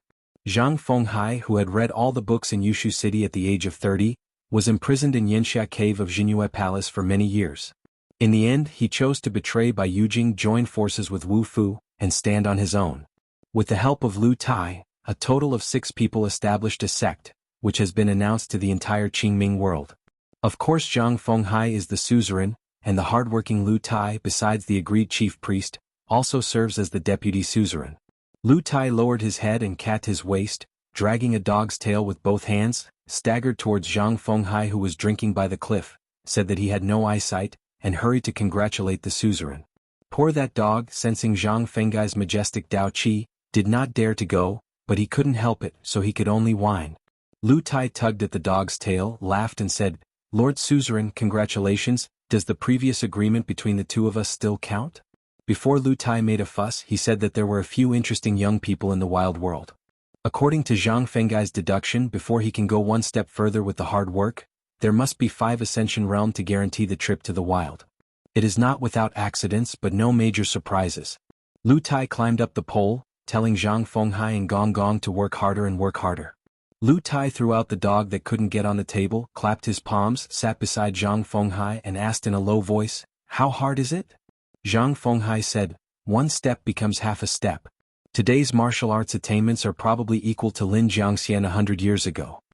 Lu Tai rubbed his hands together and said, "We are a small family, it's rare for us to go out to relax, and we don't dare to hope to make great achievements. If we don't have to worry about being shot to death casually, that's enough." Zhang Fenghai nodded and said, "As long as you don't cause trouble everywhere, it's not a big problem." He just doesn't talk about his hard work. In fact, he has always wanted to go to another world to have a look. Lu Tai snorted, "I am a person who walks the rivers and lakes, is kind to others everywhere, and is honest in everything. He is not that headmaster Lu who can chat with a dog as he walks by the road.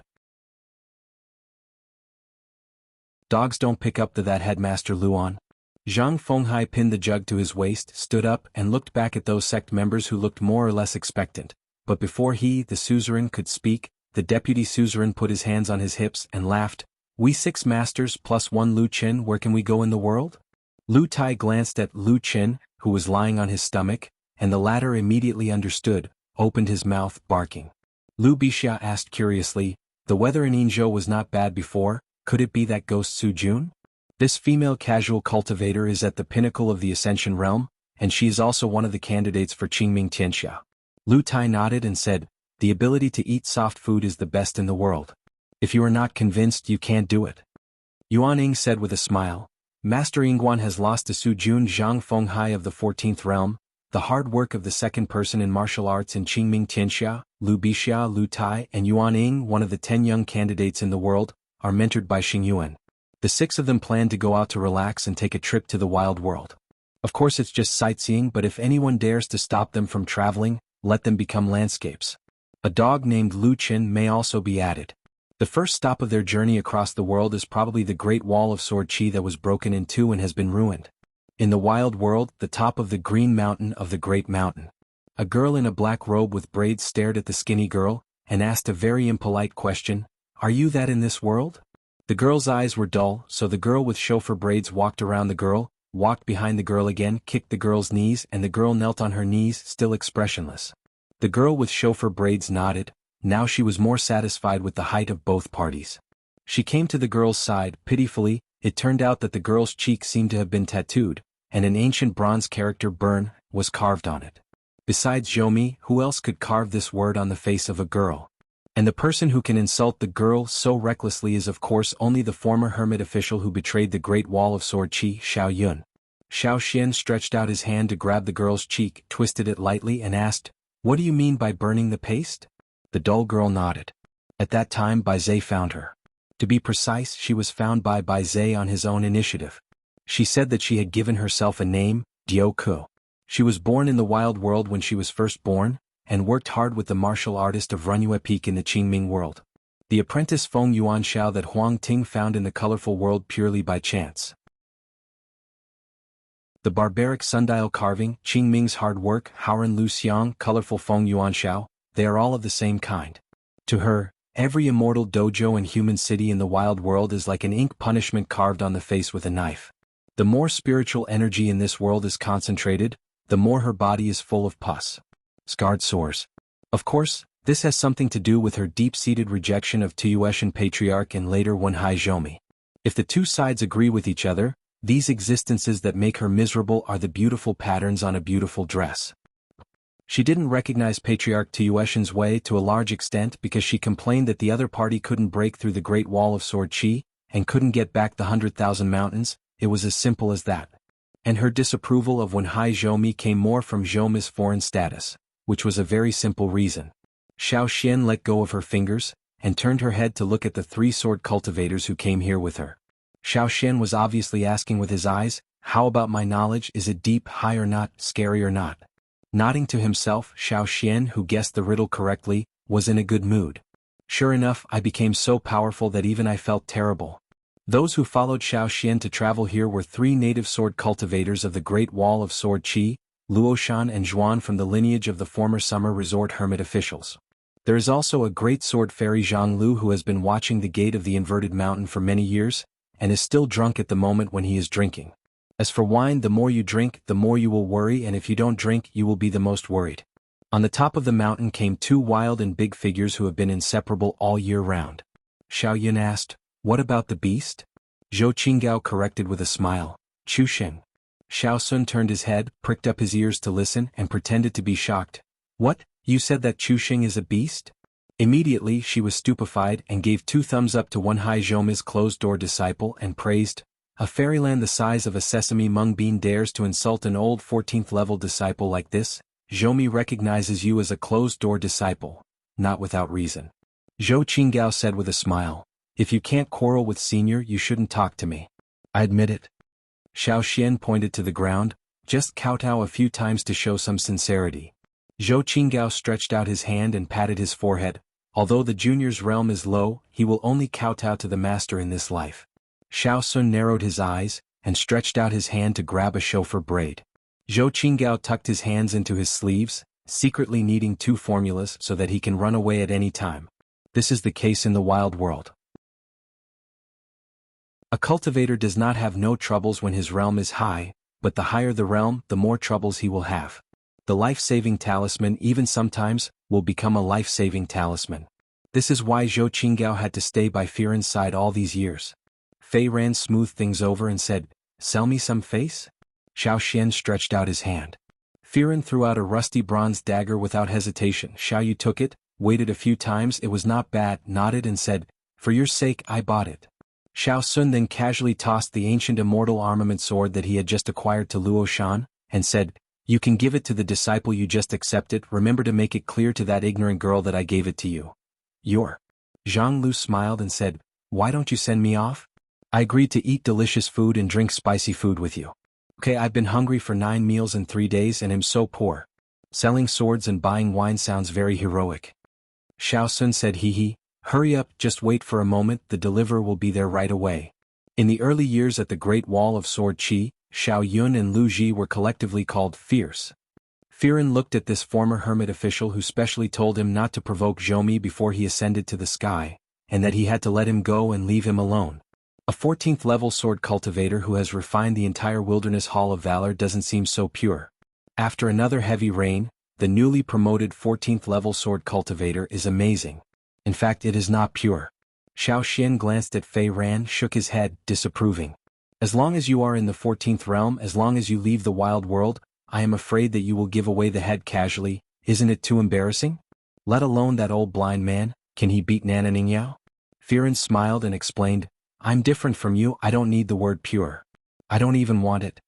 Firen has already become an ally with the Dial, and she has also fulfilled the agreement with Zhou, creating 2 branches of the long river of time in the wild world. Then Firen, as the co-lord of the wild world who couldn't be more justifiable, under the premise that Mr. Baizé is destined not to fight with him, Firen has a great hope of being able to enter the 15th realm in the future. It's just a matter of time. That being the case, is Firen going to fight for a pure sword cultivation of the 15th level? Can Zhou Zi be willing?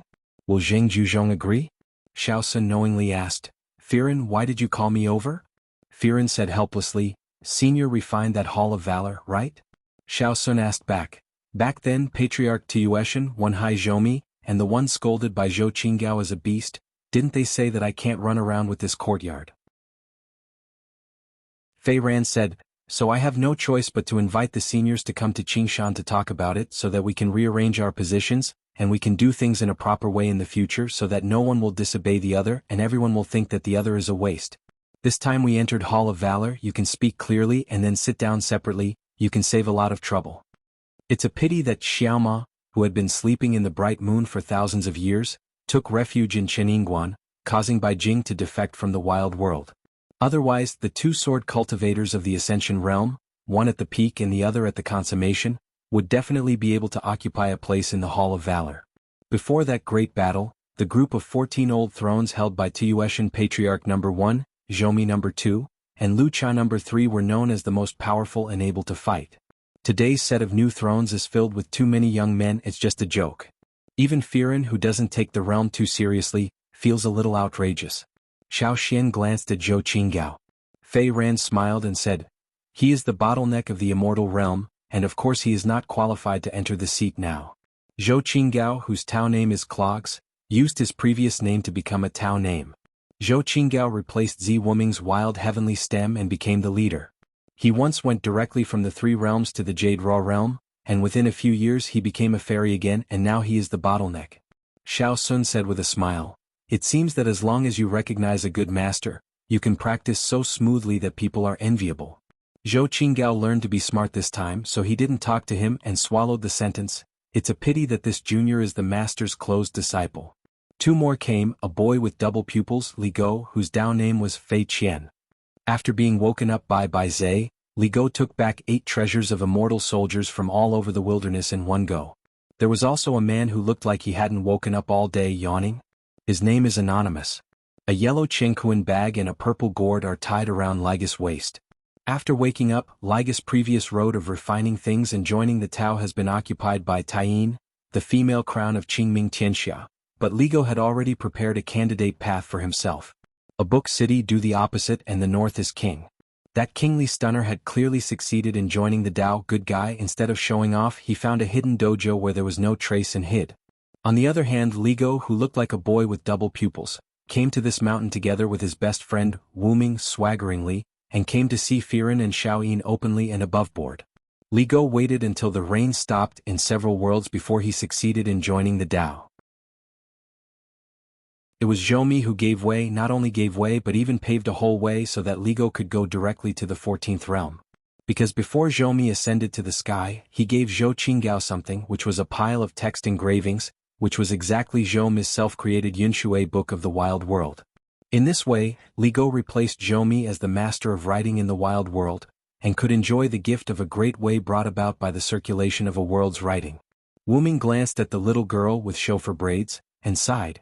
Since Zhou left behind the things and people who manipulated the wild culture, the world's martial arts would naturally be no exception. Xiao Sun pointed at the young man's gourd to catch monsters on his waist, and hooked his fingers. Without further ado, Ligo took off the golden gourd and threw it to Xiaoyin. Xiao Sun slapped Zhang Lu with a slap, stared straight at Ligo and asked, "If you don't want to fight? This is not as simple as robbing things. It is like asking the person who was robbed of money, 'Don't you give me a knife before handing over the things?'" Ligo said, "To me these foreign things are dispensable now." Xiaoyin said angrily, "This is a bit too much." A punch smashed the defiled body. Descaling instantly restores its original appearance. Xiao Sun didn't think it was futile either, just one punch followed by another punch. It was fun to punch until it exploded and then reunited. Taking advantage of Xiaoyin's lack of time to talk to him, Fei Ran asked softly, "Do you regret not cooperating with Zhou back then?" Dialka nodded and said hoarsely, "I'm so sorry. If she is willing to accompany Zhou to fight towards Howren, the Wild Monster clan might be able to take down that Aquarius Island and use their corpses to level up the Dadu. Maybe she has eaten that comrade now, and she can take advantage of the trend to become 1.5 masters of the 2 worlds of the wild and the great." Firen asked in his heart, "Become a Taoist partner with me, won't you regret it again?" The girl with a paralyzed face and dull eyes smiled suddenly, hesitated for a moment, stretched out her snow-white and withered fingers, and gently grabbed Fei Ran's wrist, blushing slightly, lowering her eyelids and shyly said, "You are very warm." Firen couldn't help laughing, held her somewhat cold hand behind her back, turned her head to look at Xiao Sun and said with a smile, "Just a reminder, don't make an exception." Xiao Xian squinted at that side, curled his lips and for the first time did not reply, nodded, "The young couple will live a good life in the future, and Ligo will help me out of my share of money." Firen smiled and cupped his fists in thanks. Xiao Sun muttered, "Scholar Gori is carved out of the same mold." One after another group of veritable wild monsters were summoned by Fei Ran to discuss matters, so Senior Xiao Ying should not wait too long. Among the great monsters of the 14th Old Throne, there is Zhu Yan, the Patriarch of Qianshan, the new owner of Yiluo, concubine Fei. The great demon of the new throne has sword immortal Shouchen, as the head disciple of Wenhai Zhoumi, a sword cultivator in the Ascension realm, with 6 swords hidden in a sword box on his back, and a green robe bundled banana refined. When Zhou Qinggao saw the minister, he bowed to salute, and called senior brother. The minister nodded with a smile. There is also the big demon official Lane with white eyebrows, hair and robes, who is only thinking of persuading the young hermit official to be a Taoist partner with his granddaughter. A direct disciple of the Patriarch Tueshan, Taoist Xinhuan, a female ascendant, a formation master, and also a martial arts master. A tall monk in brilliant golden armor and a mask. Even Fei Ran didn't know his avenue and true identity. There is a female crown, Taoist name Ro. The Taoist crown on her head can be said to be unique in the world. On top of the hibiscus blooms a lotus flower, and on top of the lotus is a fishtail. She is Xuanhuan, the great monster of the old throne who cut 3 corpses out. Zhou returned all the secret treasures to her after eating Xuanhuan. In the end, Baizhe took the 2 of them and climbed the mountain together slowly. The 2 ancient monsters were the same as Li Go and Wu Ming, and it was Baizhe himself who woke them up. A glamorous woman, official second, Taoist named Shuezong. A short, rickety old woman with 5 colors of Dao Qi all over her body. Every time the old woman lifts her feet up the steps, the tiger of this green mountain will feel the pressure, and she must use her magical powers to offset the weight of the Dao. Standing on the railing, Zhu Yan wiped his mouth when he saw the old woman. Since none of them are in the 14th realm, do they all have a chance? The old woman raised her head, pointed to Mr. Baizhe in front of her with a smile, and signaled to Zhu Yan, Is it important to be in harmony with the way or life? Fei Ran asked with a smile. Mr. Baizhe Wang Youwu must be absent today? As for that Hutu, who is also an ancient monster who has lived for thousands of years, he doesn't use it anymore. Baizhe said, here we are. While speaking, the newly promoted 14th level monk Wang Youwu, who thought he was hiding very well, was randomly taken out of the hidden dojo by Baizhe, and was forced to appear beside Guanyi. A hall of valor. The new wild throne. At the highest point, the master of the world is amazing. The second highest position, returning to the wild Baizhe from the grand virtue world. Of course, if Baizhe wanted to sit in the highest position, no one, including Fei Ran, would have any objections. He didn't dare to say anything, and he didn't dare to say anything in his heart either. Third, the incarnation of Tao in the wild world, the girl's sundial carving. Xiaoxing was the fourth. She was not happy anymore. She stared at the dial that had just received her share of money, and the girl took the initiative to ask Xiaoxing to change seats. Baizhe didn't say anything about it, Fei Ran didn't say anything, so they just switched places. Xiaosun put his hands on his hips, laughed loudly and said, if you don't dislike it, I will treat this place as your bridal chamber and have a precious son soon. The ancestor Chuxing with both hands on crutches. The waist bag and the monster-catching gourd are no longer in the dirt. Wang Youwu, a bamboo crown riding a deer. These three are all 14 realms. After that, Wu Mingshi, the #1 martial artist in the wild world, completed his ascension. Zhuyan Guanyi, that little old woman whose Dao name and pseudonym are not disclosed. Concubine Fei, ministers in charge, official alleys, new makeup, catkins, that golden armor like an old woman shrouded in clouds and mist is miraculous. In the wild world there are 17 new throne demons. But Baizhe said, wait a minute. In an instant, a strong female martial artist opened, or in other words, forcibly broke open a gate with both hands, and strode out from the cold realm of countless evil spirits and ghosts. Martial luck was rolling and shaking like thunder. Rushing to this place, she raised her hands and parted her black hair, revealing a browless face that was overwhelming, and when she took another step, both feet stepped over the gate, and a gift of martial arts rushed towards her from Hauran, Wildland, and the Western Buddhist kingdom. She only took 2 steps, from the end of martial arts to the level of arrogance to Guasian and then to the gods. Hauran the world.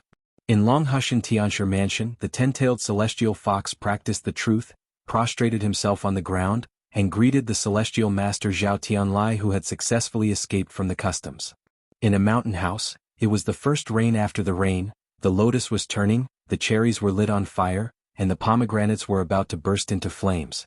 Bees and butterflies are fluttering in the flowers, just like the spring in the world. Lu Qi sat under the eaves, sighed softly. Without the most proud person in the world standing in the way, he would be successful after all. Suzy is so heroic he probably wouldn't mind this matter. Beiju Luzhou Lu Jubao walked out of the family ancestral hall, turned his head and looked at the stretch of the 37 peaks in Tongzhou, thoughtful. Western Buddhist country.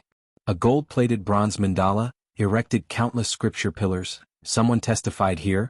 A ray of sky broke through layers of fog like a blue sky, and slowly landed on the top of the world. A monk who has been reincarnated 80 times finally remembered all his previous lives in this life. There is a river beside the monk, a boat by the river and a carriage by the bank. Qingming World. The Deputy City Lord of Nanhua City, Mrs. Wei, has completed her meritorious deeds. An ancient battlefield site, in the deserted wilderness, there is only one solitary cold temple, which is dedicated to the most holy teacher, Buddha and Taoist ancestors at the same time, named Xianxia Temple. In the temple, there was a young man wearing a Taoist crown but a cassock and a jade pendant, sitting on a futon. Under the slightly trembling futon he didn't know what was suppressing it. Every time this person breathes and breathes out, he is dissipating his own way and deeds, helping those spirits and dead souls to open a way to go to Fengdu, and he does not know how many thousands of years have passed in the world. The young man raised his hand, wiped his tears and murmured, accumulating external skills, my heart is flawless and I am a true Taoist. There was an aggressive knock on the door, but someone knocked on the door with a scabbard in hand. The visitor outside the door was none other than Jianghu, a monk who had just entered the 14th realm not long ago. In a place called Gusha Mountain, there was a young man, who had never been out of this mountain range since he was young. With the help of a Taoist book, he has been silently refining qi until now. After confirming that he really entered the 14th realm, the young man who told himself time and time again to go out and have a look when he was one level higher, regretted it every time, told himself to say it next time, and now he still does not plan to go out of the mountain, and continues to hide to be a woodcutter who chops firewood and burns charcoal and brews his own wine. I don't want to know you and you don't need to know me. After the rain, the new 14th realm. Within 100 years there are many more. In an inconspicuous Taoist temple, an old man named Chang Gung read at night with a lamp on, picked up a salted peanut and threw it into his mouth, chewing carefully. The young man and the old man laughed and said, "Chin Song, your ability to choose names is actually not bad. One day in the future the two will become one and walking in this world will be a real chin." The cotton-padded boy didn't take this kind of muddled and weird words seriously. Now that the Taoist temple has changed its master, the rules have become stricter. Thinking of getting up early tomorrow to do the homework, Chin Song sighed, reached out to touch the plate and grabbed a piece of paper. Throwing the salted peanuts into his mouth, he didn't forget to give the old man a few more from between his fingers. Then the young man stood up with a narrow smile and said vaguely, "Chang Bo, eat slowly, I'll go to bed first. Tomorrow morning, I will definitely help you clean the yard, clean it." The old man smiled and said, "It's still early, can I tell you a story?" Chin Song hesitated and said, "Don't make it a ghost story, you know I'm a timid person." "Well, if it's fragrant it's not impossible." The old man twirled the wick with his fingers and said with a smile, "This story has everything." Occasionally he would be a little depressed. This kid, in his original nature, was quite lively and didn't deserve a beating. Chin Song sat back on the stool, put his hands on his chin and said seriously, "Chang Bo, can you make up a story about me being the protagonist? You can be added as an expert." The old man nodded and said, "Yes, this is a fresh story about senior brother Chui Chan and junior brother Chen Pingan learning Taoism together." You're tuning in to the Sword Dance in the Vast Sky YouTube channel. Don't forget to subscribe and join us on this journey to catch the most captivating stories.